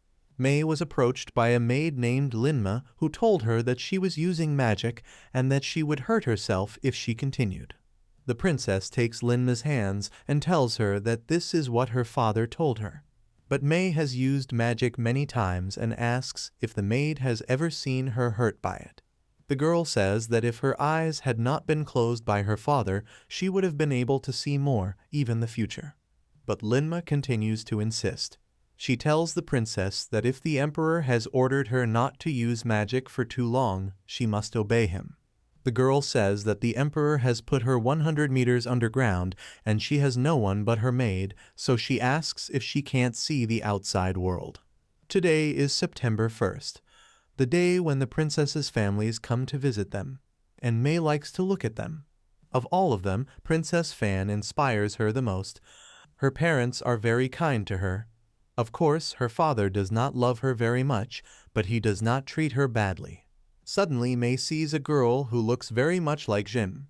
This is very surprising for the princess because Jin is believed to be dead. The girl asks one of the maids if she is one of the people protecting Princess Jin. The girl says that she is, and that she has been looking after her all these years at Madame's request. The girl says that she must have worked very hard to make the princess so arrogant, but in the end she died.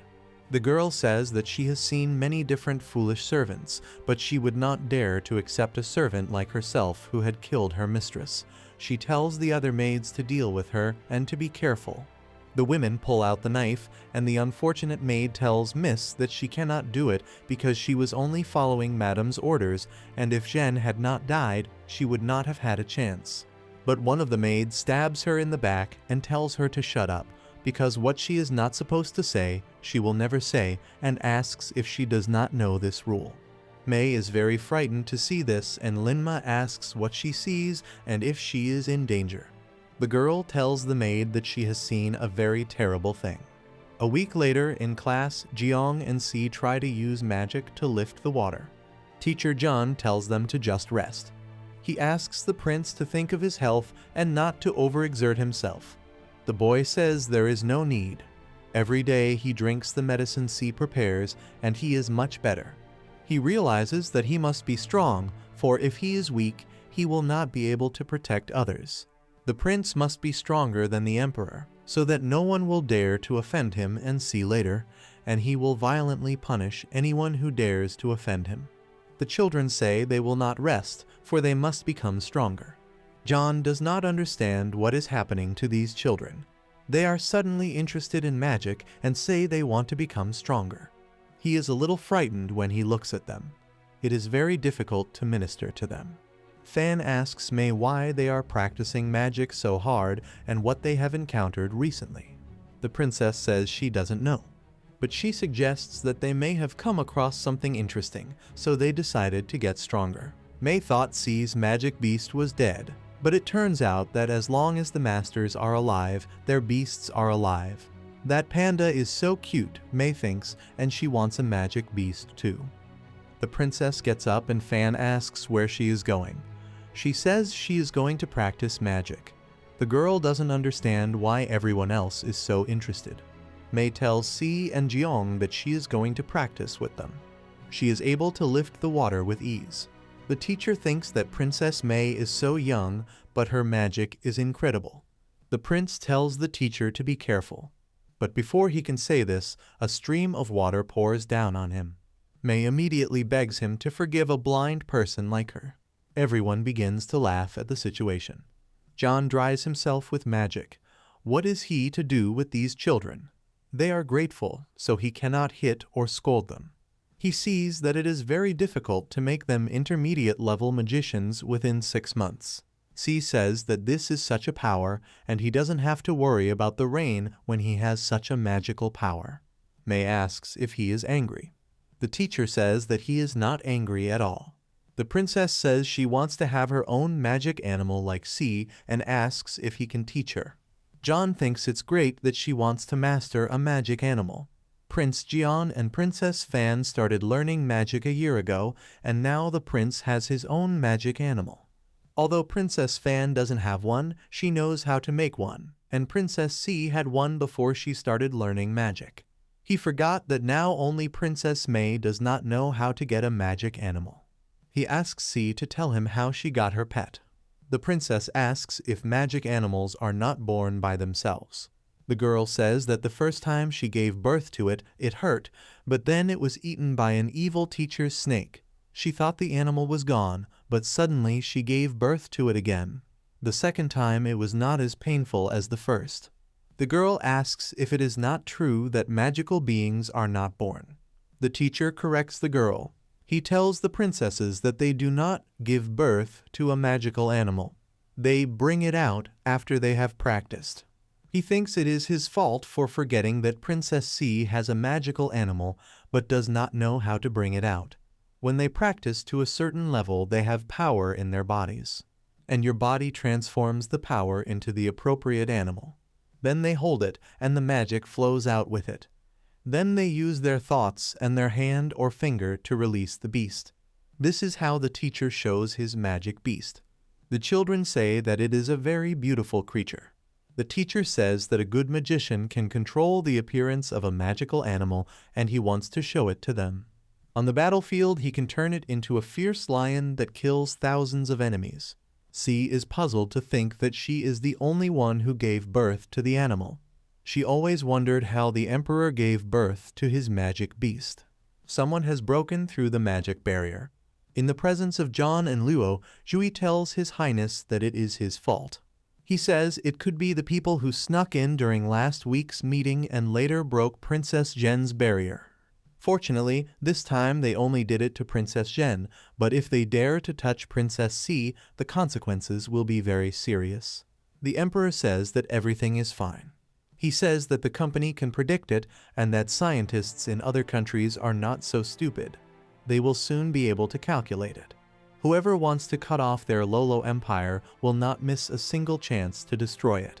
Seo says that what will be, and they should not blame themselves. With only 7 years to go, the Lolo Empire will be in trouble. These people have entered the palace unnoticed, and perhaps not because of that, but because of the princesses. Even though they cannot predict the specific incident, they can see that the princesses have a special relationship. They can all guess this. But if they let other countries know that Princess C can absorb magic because of how much His Highness loves her, Luo is afraid that this tragedy will happen again. The Emperor asks John to organize their training. He wants them to have basic self-defense skills before the danger comes. But this is too difficult for one teacher.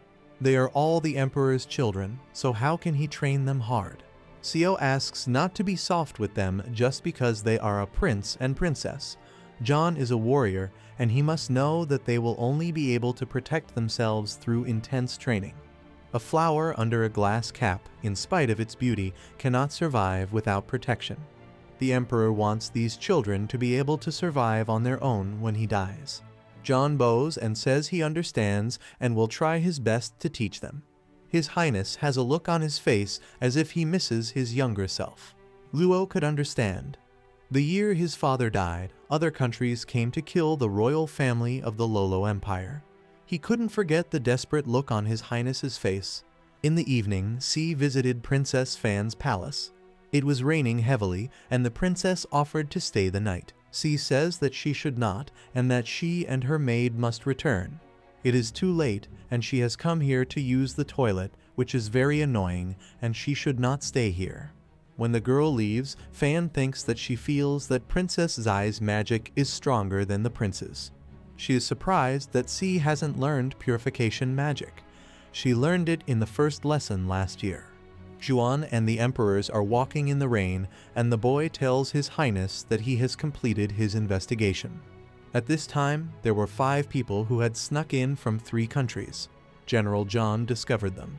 The scientists are in charge of treating them to prevent them from using the poison to commit suicide. Co tells him to find people who can return them safely to their home country after an investigation. The young man thinks that his Highness' decision is very reasonable. The spies are walking into a trap, and he sends them back home. The emperors of those countries will be very angry. Suddenly, they see C and her maid. The emperor asks Jui what they are doing out so late. The boy tells him that they were at Princess Fan's house and that they may have gone to the bath. He tells them that Princess C and Shirley still have to go to the bathroom. But in the whole palace, Princess Fan is the only one with a toilet. C asks if the princess doesn't have a toilet. Jui says that's right. The emperor orders that tomorrow he will gather several men to build toilets throughout the palace. They must be of the highest quality. He also ordered John to teach the useless girl the magic of body purification within a week. Otherwise, he will dismiss him. In the next lesson, John asks if there is anyone here who does not know the body purification magic except Princess C. Maybe Princess May, who learned this magic earlier this year, doesn't know either. In any case, he thinks it's his fault for forgetting that they are still ignorant children. He should teach them the basics, and then start the devilish training as the emperor said. May asks if he is looking at her. The girl says she has known this magic for a long time. Her maid Lin also knows magic, and she taught her. Fan thought there were no more than 10 servants in the palace. All the girls chosen to serve in the palace are ordinary, so how can Princess May's maid be a magician? Is she the only one who knows nothing about it? The prince asks if C does not know the magic of body cleansing. He wonders how she dealt with this problem before. He forgets that Princess May and Lin come from magical families. May must have learned purification magic before the prince. John says that since Princess C is the only one who needs to learn purification magic, he will teach her after today's lesson. Today, they will continue to learn how to breed magical animals. The prince's rabbit and the princess's panda disappear. The teacher tells them not to panic. Just try to get their animals out the way he showed them yesterday. He tells Princess May and Fan that even though they don't have any magic animals of their own, they can try. This exercise will help them explore their ability to control magic. The teacher asks them to do their best. The prince is the first to succeed in getting his animal out of his finger. John claps his hands and says that this is very good, and now the prince can get his magic pet out with experience. Next, he will do some speed training for him. In reality, however, the rabbit is too weak to be a magical creature. Besides, it might not even be able to defend itself. But they just have to concentrate on its flexibility, and then they will multiply its speed to the contract level. Even if he cannot destroy beasts, they will not be able to reach him. C is also trying to get his panda out. John tells her to take her time and slow down a bit.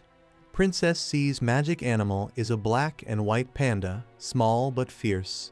He will arrange for Princess C to practice her attacks.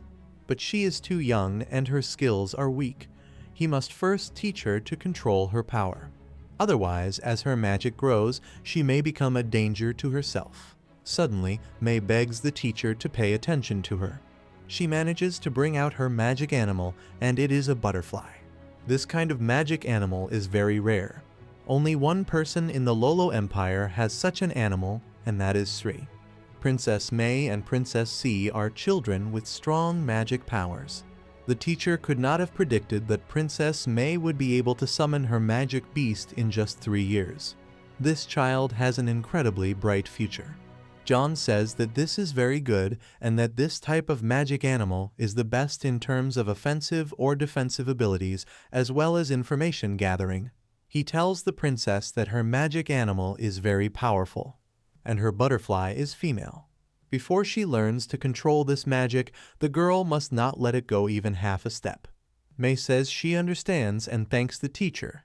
If C calls her magic animal a panda, she will call hers a little butterfly. John approaches Princess Fan and asks her if she has any feelings after practicing the magic of releasing a magic animal for so long. The girl says she does not feel anything yet. The teacher says that everything is fine and there is no need to rush. The magic powers of these children are very strange. When John was 13, Jui was 11, and His Highness was 10. They were called the 3 heroes of the Lolo Empire. But these children can bring out their magical pets at the age of 3-4, which is very unexpected. Luckily, Princess Fan is still a normal child. The magic in her body is small, even though it already exists. If she trains hard, she will be sure to release her magic pet. And C can't get her animal out through her finger, and it seems she wants to get it out through her stomach again. She calls for the teacher. John tells the princess not to panic and to try to free her pet as he told her to. The girl tries but cannot. Seo appears and orders his animal to eat the useless girl. And just then the beast attacks Seo. She manages to free the panda. The panda appeared with a desire to kill in his eyes, and the emperor's dragon was frightened by it. The panda struck him with all his might and he flew away. That panda was more aggressive than John thought. It was a small dragon, but it was still a dragon. Seo asks his daughter if she understands. The girl thinks he told the dragon to eat her to help her release the magic animal. The girl says she understands. It turns out that releasing a magical animal does not mean giving birth to it. Releasing it does not hurt at all. C asks his father why he is here. The emperor finds their smiles ugly. He tells his daughter that there is a child who wants to meet him.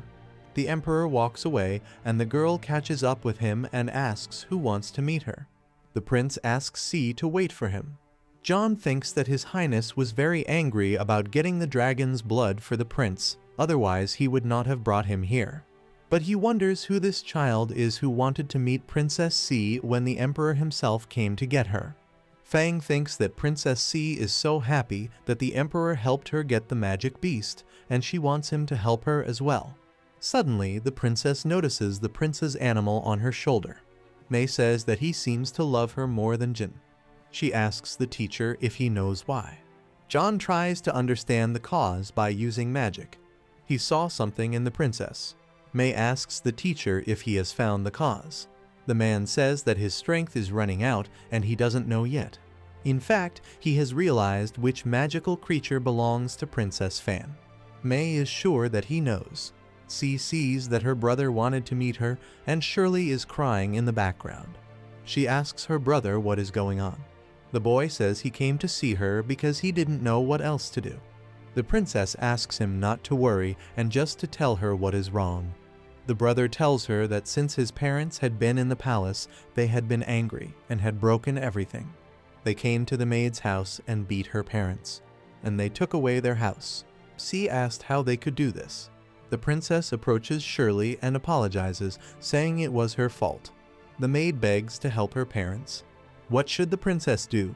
Should she go to the emperor and beg him to help her? But the last time she asked him to help Shirley, he refused, and if she asks him to help her parents, he might get angry. And if she gets into trouble again, will she still beg him? She punishes herself for being so weak and unable to protect even those around her. Shirley continues to plead with the princess. The girl says she will ask her father for permission to leave the palace and go there, but the prince does not think this is a good idea. C asks why not, because they are her parents and she can handle them. The boy says he didn't mean it that way. As far as he knows, it is very difficult for ordinary people to use magic, but she may have noticed that princesses like her are ordinary people, but they can use it easily. C noticed that even though she is from another world, she is an ordinary person. What's more, these adopted princesses are also magicians, which is very strange. The prince says that magic is natural, but not everyone is strong enough to use it. Magic is easiest for aristocrats because they inherit it through blood. They are born with magical powers. And the more noble a person is, the more such germs are in his blood. Magical powers are not difficult to transmit. When the princesses came to the palace, their father put these germs into their bodies so that they had no difficulty in using magic. C understands everything. But she asks what this has to do with her going away. The prince explains that she has a ceremony to go through and that she cannot leave the palace until she becomes an intermediate level magician. Otherwise, she will die. The princess asks what she should do if she cannot leave the palace, so how can she help Shirley? Suddenly May and Fan appear and tell Princess C not to worry because she has them. Although May is only allowed 3 hours on the surface of the earth each day, her maid Lin is allowed to leave the palace and they can help Shirley deal with C's parents. May can help keep Shirley's parents from getting hurt. Fang takes C's hand and says that although she can't do much, she can let her parents into her house. Her father is a fisherman, but he knows a little about medicine. If they are hurt, her father will heal them. C is very grateful to her sisters. Unlike 3 years ago, she is no longer alone. She has great friends who think of ways to help her. She doesn't have to bear everything alone, and she feels very good about what she has. In the Emperor's office, Jui informs His Highness that he has completed the investigation. This child is not lying. Princess Zai's parents really did take away Miss Shirley's house. And according to the news, her parents were badly beaten. Luo asks how they can be so cruel. The princess is so sweet, so why does she have such horrible parents? Luo asks His Highness if he will help C in this matter because Shirley is very important to her. The Emperor says yes. Luo notices that His Highness has been staring at the document in front of him for more than 10 minutes and that he may be waiting for Princess C to persuade him. Now the Emperor is like a living person, and whether he is happy or sad, his behavior is clear. After the death of Queen Cher, he was gloomy for many years. He was as cold as an iceberg. When he had to defend the kingdom, Prince Jian was too weak. He feared that the Emperor would kill himself. But luckily he had Princess C. And thanks to her, His Highness became more emotional. An hour and a half has passed, and the Emperor is still sitting and looking at the document. Jui tells His Highness that he is going to check on Princess C. Meanwhile, May shows the princesses what is happening somewhere in real time. This is a very exciting sight for the children. Fan says she did not expect Princess May to have such an ability. The girl says this is the first time she has shown her ability to other people. The images are not clear, but she asks to try to see. C thinks that Princess May is very strong. Even though the image is a little weak, it looks very much like a real-time shot. She thinks it would be cool if she had this ability. They are followed by the Raven of Jua.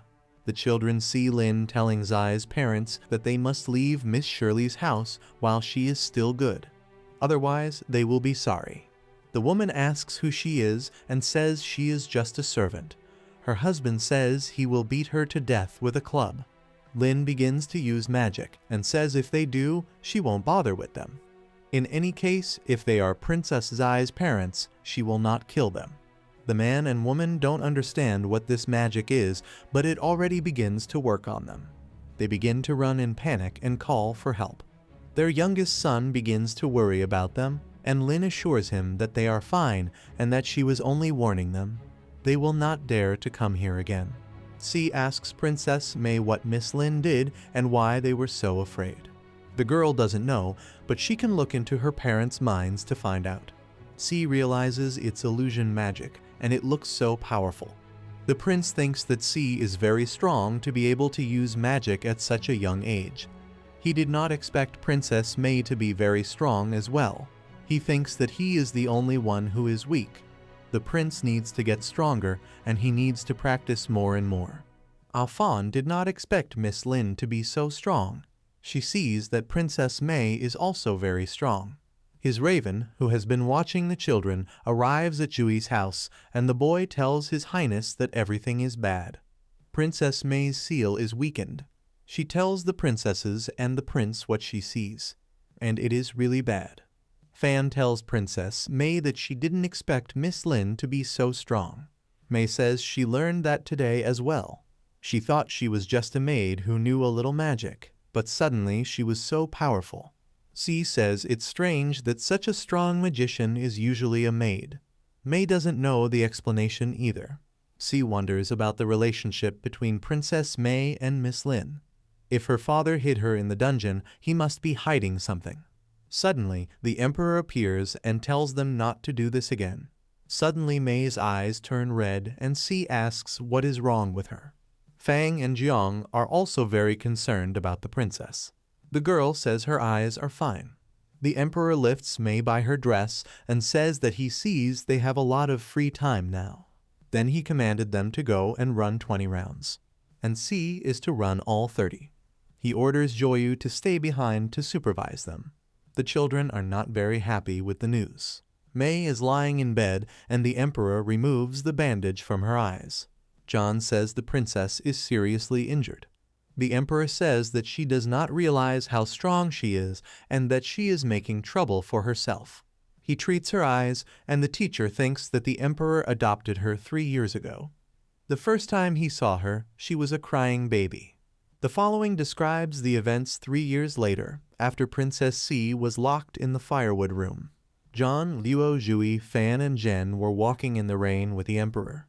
Jui asked His Highness if he wanted to adopt many girls. He did not want to hear a child's cry every day. It was hard enough for His Highness because of Princess C.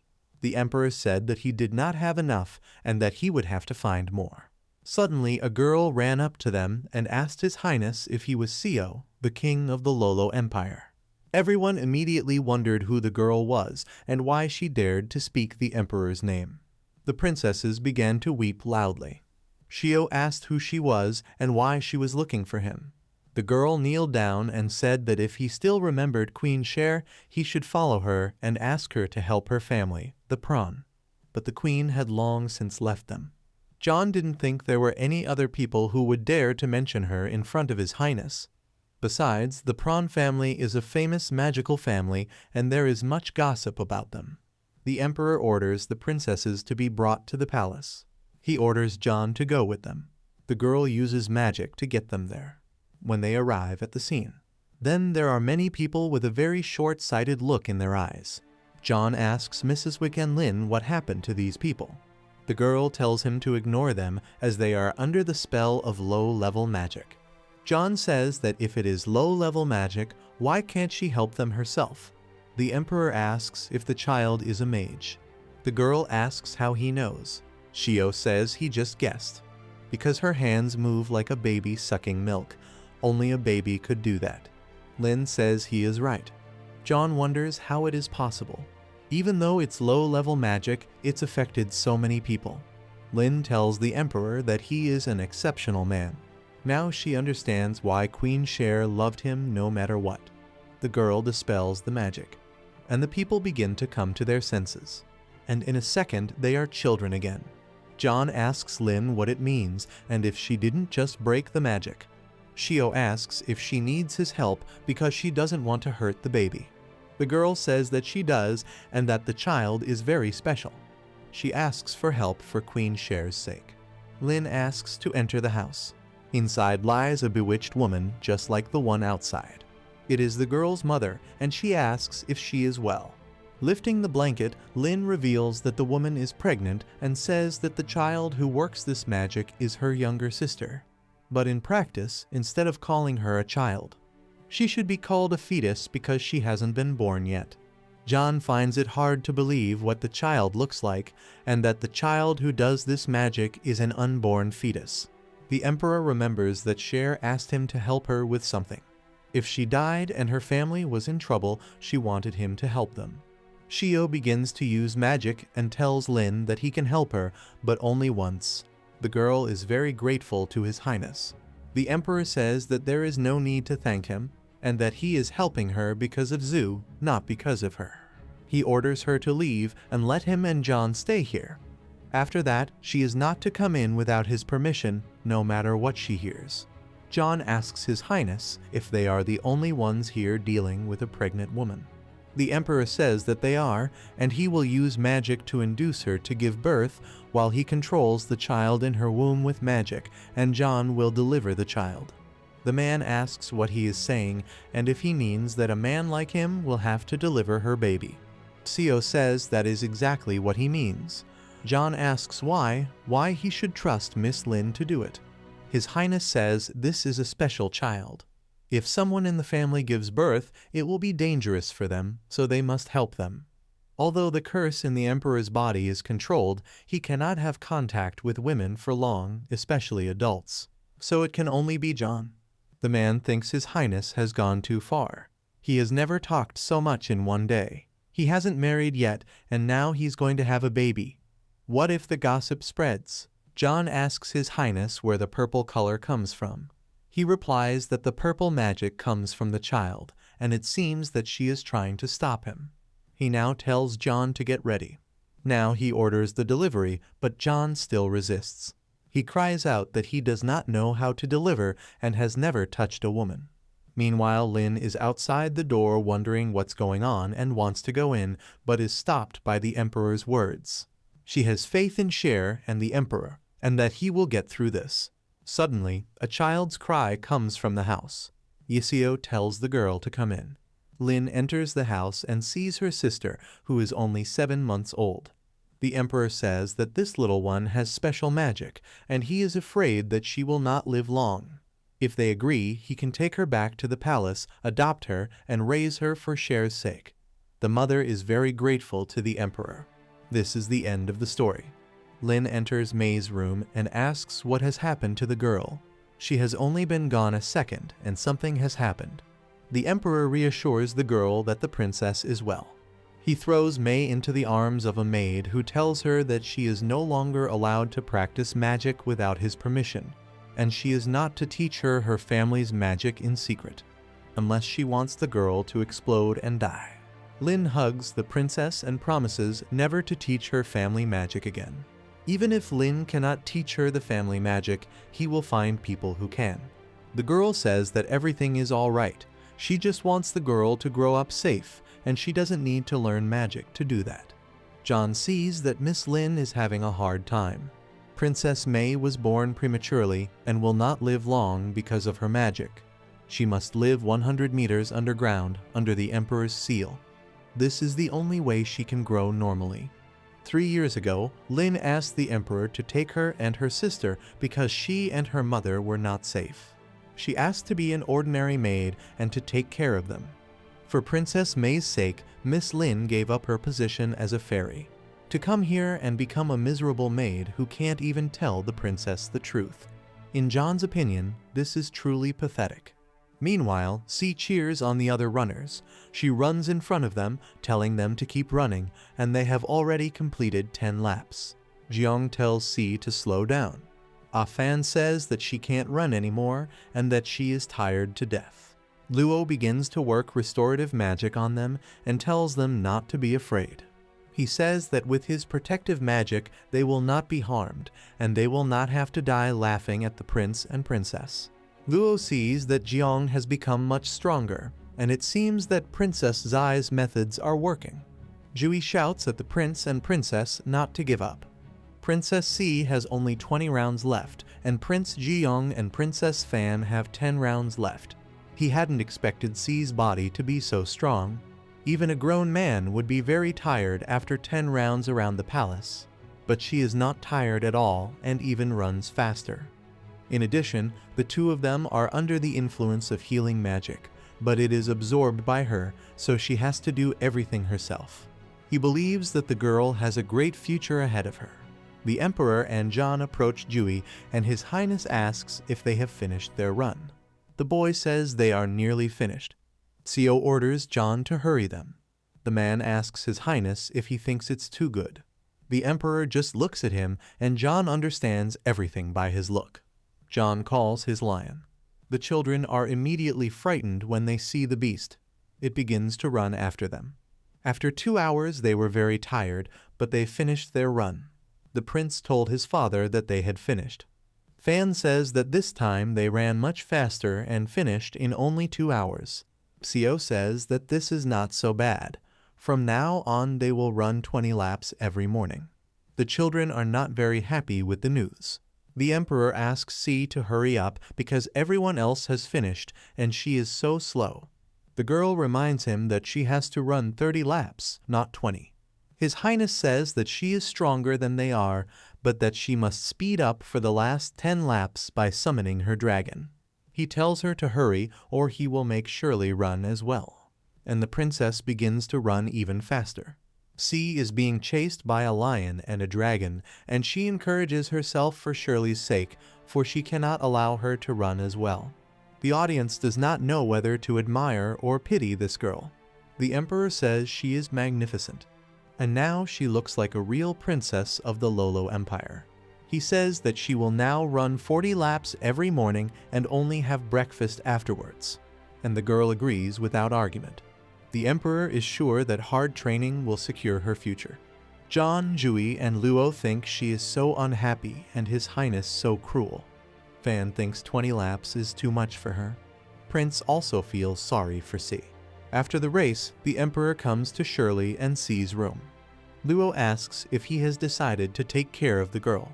After all, he let the child run for 7 hours without a break. Seo says that 30 rounds in that time is a miserable result and is not good enough.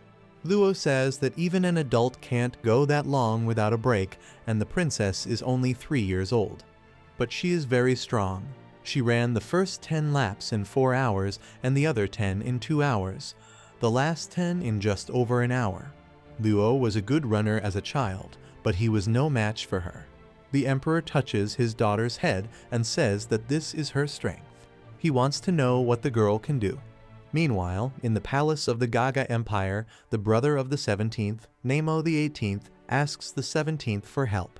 The boy asks his brother why he is bruised. Nemo says that the 4th brother has found out that he is a girl and wants to kill him. Mincy asks how this can be. The king of the Gaga Empire has 18 sons and no daughters because he got rid of the girls right away. Nemo was born 4 years ago, and his mother cried that it was a girl. Then his father came into the room and asked his older brother Neska if it was a boy or a girl.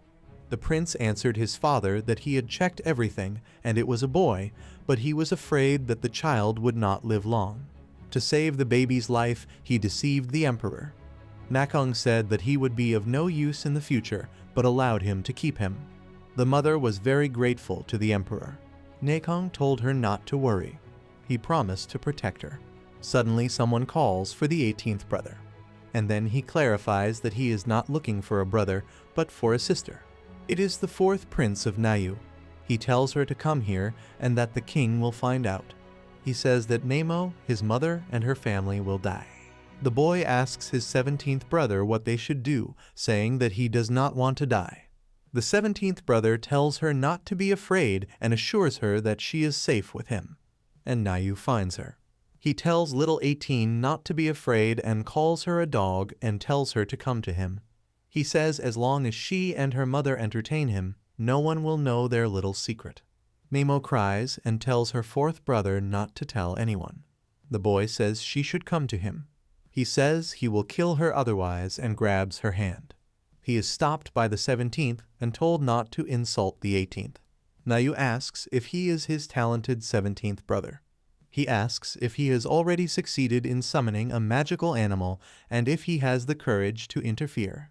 His spy in the Lolo Empire reports that princes and princesses of 3-4 years old can summon their pets. A genius like him, who could kill his mother as a baby, asks if he can't summon his pet and if he isn't wasting his time.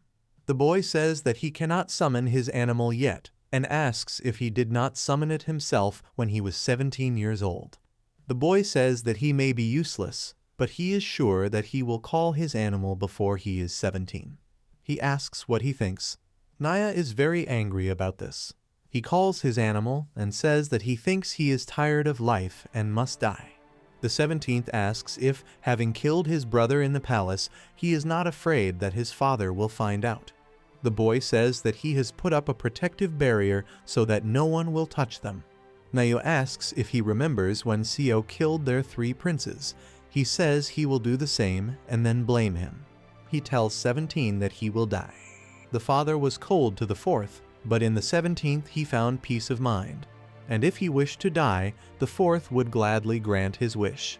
17 says that his plan is not so bad after all. Nayu says he is weak in magic, but his mind works. He says he will let him die painlessly. The boy asks if he really wants to show him his mercy and says that he might thank him. But he does not give up easily. The 17th tells his brother to rest in peace and to remember that he was killed by Emperor Seo. He strikes the boy in the stomach and his mouth bleeds. His last words were to ask how he had such strength, for he was only 7. The 17th says that this is so and why it happened.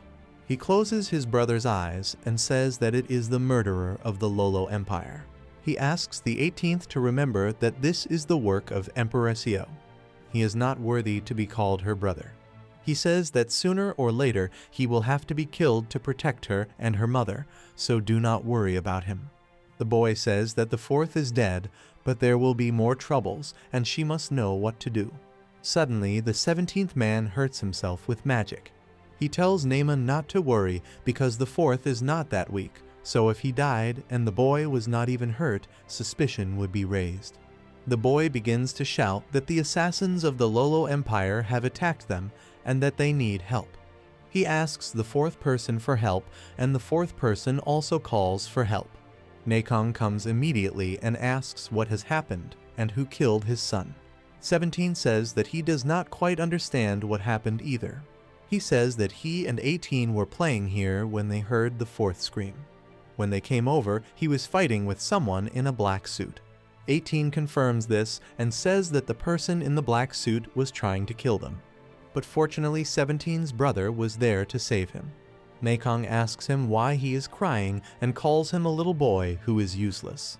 He strikes her in the stomach and says that princes in his kingdom do not cry. 17 supports 18. The priest turns to the princes and asks if he can find out something, for he is troubled by something in the story. 18 says he may ask. He tells the prince and 17 that his room is far from the room of the 4th prince, and now it is midnight, so why should he go to him? He also asks why he has put a protective barrier around his room. Also, Prince 18 said that the assassin wanted to kill him, but he could not because Prince 17 stopped him. It is strange that Prince 4 could not defeat the assassin, so how could they? The boy tells his father and teacher that he does not know why the 4th man came, but the 4th man put up a barrier, probably because he wanted to stop the murderer, and he was able to hit the murderer. The boy coughs up blood. She says that since the 4th man was able to tire the killer, he was lucky to hit him. Nakong says he should not have asked. He thinks it was definitely that damned Seo. He thinks that now Seo has no right to accuse him of being cruel. So the murderer appeared in the room on the 18th and wanted to kill him. But for some reason the 4th person died. But fortunately for Nakong, it was he who died. If the 17th had died, all his efforts would have been in vain. Nakong tells the boy to follow him, and that from that day on he will begin special training. He says that in 3 months his magic should be at least at an arbitrary level. 17 asks his father what kind of training and why all of a sudden. This is all he cares about after the death of the 4th, and it is easier than the boy expected. Nakong says that he will train him for 3 months, and then he will enter the competition of intermediate-level magicians. The boy reminds him that he has not yet summoned his magic animal. The emperor tells him to be quiet and follow him. He promises his son that he will help him summon it, but first he must become stronger. His father tells him that he must kill Prince Jiang and Princess Si during the competition. The teacher asks His Highness if he really wants to use this method. In order to participate in the competition, one must be able to summon an animal. But the 18th prince does not have the power to do this, and the only other option is to use the abduction spell. But stealing another's animal is not so easy. A special spell must be cast on a living wizard, and his animal will be released.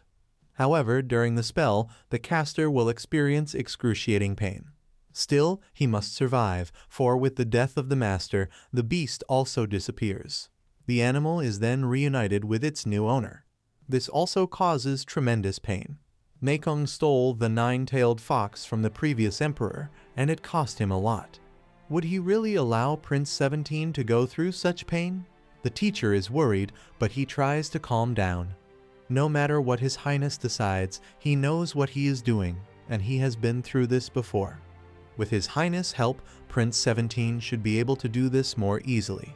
The following events take place in the palace of the Lolo Empire.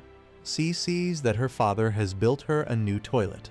Jui tells Shirley and Si that the emperor has ordered him to tell them that he will now work for them, and from that day on, he will be the princess's personal bodyguard. He also adds that Princess Si and Miss Shirley will no longer be able to visit Princess Fan. The princess asks if her father knows. Jui announces that the best toilet for the princess is now being built in every room of the palace. Si says that this toilet looks very expensive. It looks so luxurious that she doesn't even want to use it and would rather sell it. Suddenly, the toilet speaks to the girl. He asks her to be sure that he will make sure that she has the best experience possible. He will also look at her excretory system. The princess finds this a bit creepy. She leaves the room thinking that Shirley should use it, and she'll use Princess Fan's toilet. Still, you should learn the cleansing magic as soon as possible. Outside at the well, Si thinks that she won't be able to sleep after all this, so she'd better practice a bit. Teacher John says she has trouble controlling her magic and needs to work on it. The girl begins to emanate magic. The water in the well rises. The prince is watching the girl in the bushes, and Rocky approaches him and asks what he is doing here, saying that it doesn't matter anyway and that he has to drink the dragon's blood. He says that the boy has been moving around a lot today and needs to rest. The prince agrees to take the medicine. The doctor also tells John that after he drinks everything he should go straight to bed because it is too late to go out. The prince agrees. Rocky wonders what could have made the prince drink the potion so quickly. It used to take him an hour and a half to finish. He realizes that it is all because of Princess Si. Jin asks Mr. Rocky to return to the castle, but he reminds her that he just agreed to go back to bed. John says he has something to do and asks him to wait. He tells them to go back first and not to worry, and that he will be back later. Rocky thinks the prince is understandable because Princess Si is very special. He also begins to like her more and more. Suddenly, Aiko appears and begs Rocky not to let her deceive him. The man asks the teacher what he means. Aiko asks him not to call him teacher since he lost that position because of Shi's efforts. Rocky asks why, since Aiko's family members have always been teachers in the palace, and how could this happen? Aiko says that this girl is not normal and asks how such power can come from an ordinary girl. The former teacher says that while he was teaching, she suddenly decided to attack him with magic and even encouraged the prince to do so. He asks if Rocky hasn't noticed that the Lord has changed a lot since he met her. But Rocky would never have thought that she was such a person. Aiko says not to worry and that he knows what to do. He asks Rocky to join him in killing Princess Si, all for the sake of the future prince. 2 weeks later at the Emperor's palace. The Emperor speaks to someone in a dream. He asks who she is. She tells him to tell her name. In the dream, the girl asks him if he is all right and how he got here. She asks him not to lose consciousness, saying that this palace is so huge and that he is the only person here whom she can ask. The woman tells him to answer first and then sleep as long as he wants. The Emperor asks who she is, lying on the grass. The girl is happy that he is finally awake. She promises that she will not harm him and that she just needs to know something. Once she has revenge on someone, she will leave his realm and she will not kill innocent people. The emperor asks if she will kill people in his palace. The girl asks if he means to say that this is his palace and that he is the damned Emperor Lolo Shio. Shio draws his sword, rises, and asks if she means him. The girl thinks she has finally found him, and if she had known, she would have killed him while he was unconscious, and she missed the opportunity. The emperor says that she wants revenge and asks how he could have harmed her. The girl thinks she has spoken without thinking and wonders what she can think of now. She picks a flower from a bush. She asked him how he could do such a thing. To strike a stranger, and where are his manners? He also cut off her flower, so he deserves no forgiveness. The emperor wonders whether she is mad, but that does not matter to him now, and he must kill her. He summons his dragon. The girl asks if he is really going to kill her. Now she understands the people who say he is mad because he is trying to kill an innocent woman. She says it's even better that way, so she can fight a talented opponent. Summons his magic animal. The emperor asks who she is and why her animal is a phoenix. The phoenix is an animal of the Kayan royal family, but their empire was destroyed long ago. He orders her to tell him where she got the bird by throwing crystals at it. The girl says that this means that he also knows about the fall of the Kayan Empire. She asks if the emperor knows that it was he who destroyed the empire and asks who killed the queen. Seo asks what she means. He wakes up in a cold sweat and immediately thinks of Cher. He uses magic to summon Luo, who asks His Highness why he called him so late. The man asks the emperor what is wrong, and the emperor says he has no face. He asks if he cannot sleep and is in pain, if such a big boy cannot take care of himself, and what he will do when he dies. Seo says that he dreamt of Cher. Luo doesn't understand why he is dreaming about Queen Cher, and if it is because of Princess May. After all, it was Queen Cher who accidentally destroyed the Prong family's protective barrier, and she is the reason why bad luck has plagued the family. The emperor says it doesn't matter and orders Luo to follow him. Luo thinks that His Highness is too old to call him every time he has a nightmare, and perhaps it is time to find a new queen. Seo says that he only ordered you to follow him, and that you shouldn't look at him like that. Suddenly, a voice from far away says, "Watch out, little bunny, I'm using all my power." Luo noticed Si playing with Jiang in the garden. The princess pours water on the prince. Luo tells the emperor that the prince's body is weak and that it might make him sick and that he will take care of it immediately. Seo says that this is not necessary and asks to see his face, saying that his actions will only spoil their fun. All wet, Jiang tells Zai that she is so cruel. The girl says she is not cruel, but beautiful. Suddenly, Jui comes up to them and tells the prince that his body isn't as strong as Princess Zai's, and he thinks he shouldn't fight her anymore. The boy says he knows, and Si looks at him with satisfaction. Suddenly, the prince tells Si to look under her feet and tells her that she is trapped and that she must be careful. The girl's feet are indeed stuck in some kind of disgusting mud. Jui takes the girl in his arms and tells her that time is up and she has lost. It's a battlefield and Prince Jiang has set a trap and caught her, so she must be more careful. The boy cleans her feet with a cleansing spell. But the girl absorbs the magic. Si says she will not accept this ending. She knows her time is up, but doesn't believe she has lost. The emperor says this is a very interesting spectacle. He approaches the children and asks the princess what ending she would like. They are very surprised to see their father here. The emperor asks the princess why she is dissatisfied with the result. The girl thinks that perhaps she should not have poured water on him from head to toe because her father looks very angry. He must have been angry when he saw her throwing water on the prince. The girl says that she saw Prince Jian use magic to create a trap, but she didn't think much of it, so she decided to attack first and throw water on him. She says it was just a practice fight and she didn't mean to hurt him. Shio says he understands. He thinks that the girl knows how to use water magic to attack at such a young age, and if she is given some time to grow up, she will easily be able to win entire wars by herself in the future. C asks if the victory is really hers. The girl thinks she is the best in the world and must fight and protect Shirley. The Emperor says that even if she kills her target first, she will still be trapped and eventually die. He asks the princess if she thinks she is strong enough to escape on her own. C thinks he is right. The girl realizes that even if she defeats the enemy, she will still fail, and she is so weak. Luo pats the princess on the head and asks if she is sad. He observes that Princess C is very strong and cannot be defeated easily. The girl asks if he really thinks she is strong. Luo says that of course he does, and that Princess Zai's strength is truly impressive. The girl thinks he only said that to reassure the child. Luo thinks that otherwise she will get depressed, and that C knows that children need to be praised often. C hugs the old man, thanks him, and says she will try harder. She promises to be stronger. Luo tells her not to pay attention to what His Highness says. He takes the girl in his arms and tells her that no matter what the Emperor says, he is proud of her.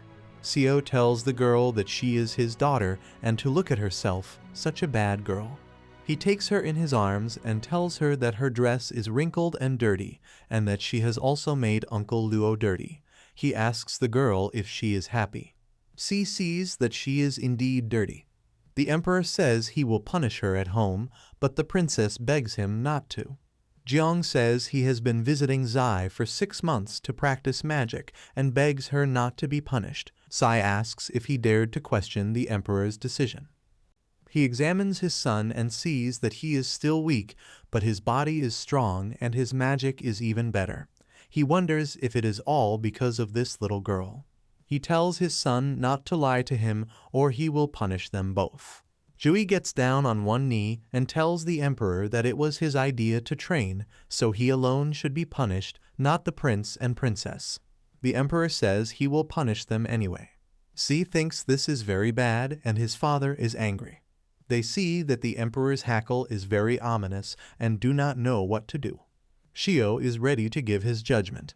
He says that from now on they will both sleep with him for a whole month. The princess thinks it would be better to run 100 laps around the garden, but she cannot sleep with the Emperor.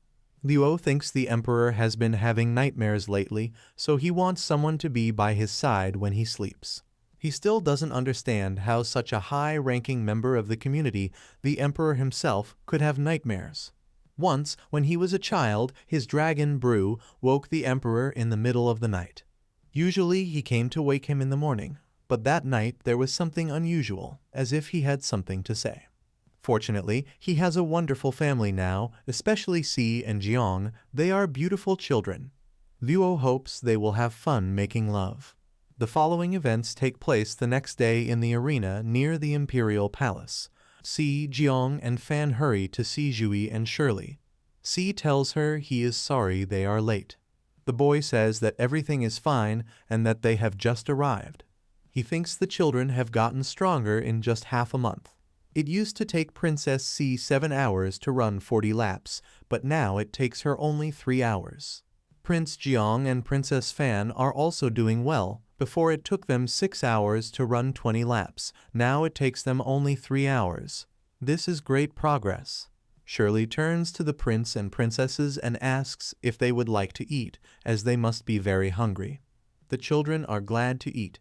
AC asks Jui what he is going to teach them today and where John is. He explains that Mr. John is teaching Princess May, so he will be her teacher today. Fan tells Jui that they don't usually study outside and asks why they aren't in class today. Jiang and Si are also curious.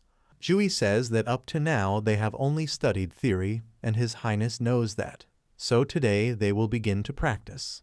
Suddenly the evil images begin to come to life. The children are very frightened and begin to run away. His Highness says that there are about 100 scarecrows, and whatever they do, they must destroy them all before noon. Otherwise, they will not have lunch today. Jui tells Shirley that it is very dangerous here and asks to be allowed to take her away. They leave together. They leave the children surrounded by the scarecrows and order them to fight. Once Jui and Shirley are in a safe place, the maid asks the boy why he let them fight in a real battle. She knows that Prince Jian has been practicing for a year, but that's no reason to let him fight in a real battle. Princess C has only been practicing for a month, and she asks if she really has to fight. The boy says that he is in a hurry and has no more ideas for studying. He has no idea what kind of power the enemy empire has. King Kai has personally invited Princess C and Prince Jiang, and he asks Shirley if she knows what will happen if he thinks their magical abilities are incompetent. The girl says they are only children and asks why His Highness has not declined the invitation. The boy says that this time Emperor Kai has invited all the empires, and if His Highness does not accept, it will be impolite. This competition is very important. If he refuses, their empire will be lowered in Kai's eyes. Once the people know about Zai's abilities, there will be no emperors who will ignore her. His Highness is not cruel, but they must now prepare for the dangers. The children fight with the scarecrows, but C notices that they are not hurt. Although wounded, they continue to fight. Fan is surrounded by the scarecrows and calls for help. C orders the panda to help the princess. The prince's rabbit also helps, and he throws one of the statues to the ground. C has an idea, and it seems that she now knows how to defeat them. If she tears their straw, they won't be able to move. She tells her panda to show them, and she does it to another scarecrow. The children begin to break the straw together for their lunch. Jui sees that they have torn them to pieces so easily, though he has put the strength of a raven into these scarecrows. Though these stuffed animals are not very strong, the children are amazed that they have torn them apart so easily. The prince and princesses shake hands as their mission is accomplished. C asks Jui how his date with Shirley went. The children say they tore up all the scarecrows and ask if they can go to lunch. The boy says of course they can. They say goodbye and go to eat. John comes up to Jui and asks how he is, saying that it must be hard to teach these children. The boy says that these children have their own peculiarities, especially Princess C. Her intelligence, her reaction, and her explosive power, everything about her is extraordinary. John agrees that she is special. Jui says they are too young anyway. His Highness wants them to reach an intermediate level of magic, and that's a challenge. If they don't become intermediate level magicians, John will probably lose his salary for 20 years. Luo and His Highness watch the children from the tower.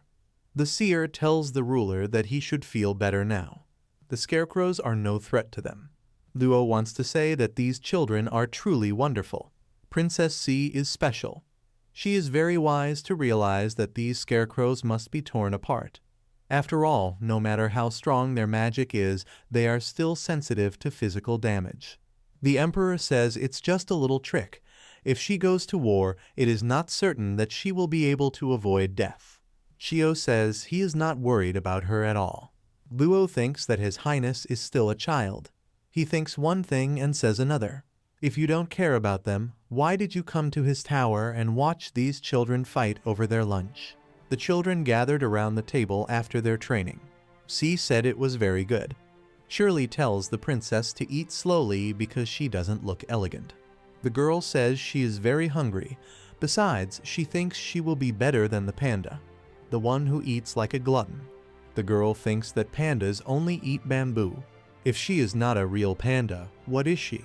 She asks Ricky if there is really no problem with her animal eating this kind of food. The man says that there is nothing wrong with it except the act of eating. The general says that magical animals don't have to eat.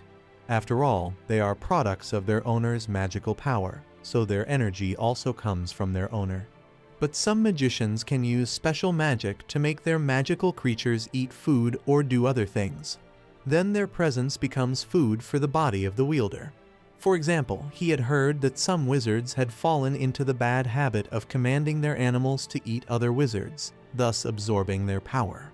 C asks if this means that the meat eaten by their pet will become fat in their body. She thinks it's over.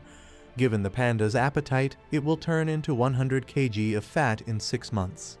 Ricky asks the princess to be sure that until she signs a contract with this animal, what it has eaten will not enter her body. So now it can eat as much as it wants. After it has eaten all of this, what it has eaten will turn into a light magical force and dissipate within half a day. Ricky wonders what kind of stupid question the stupid girl asked. He was told that this girl could destroy Lolo's empire in the future. They must have been joking. The princess sees Uncle Ricky looking at her sternly and wonders if he hates her. By the way, Ricky looked unhappy every time he saw her, and the girl wondered what had happened to him.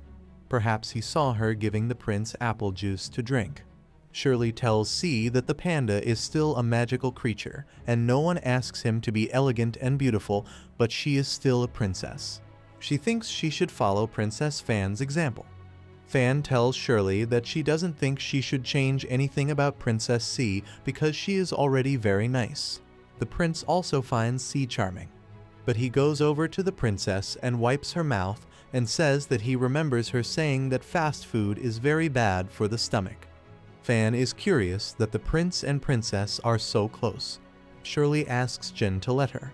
Ricky thinks that what he was told is right. C is still a little girl, but she can afford to have a prince of the realm as her servant. And what will she do when she grows up? He thinks this girl must die. If you don't want to miss my new videos, support the channel by subscribing and don't forget to like the video.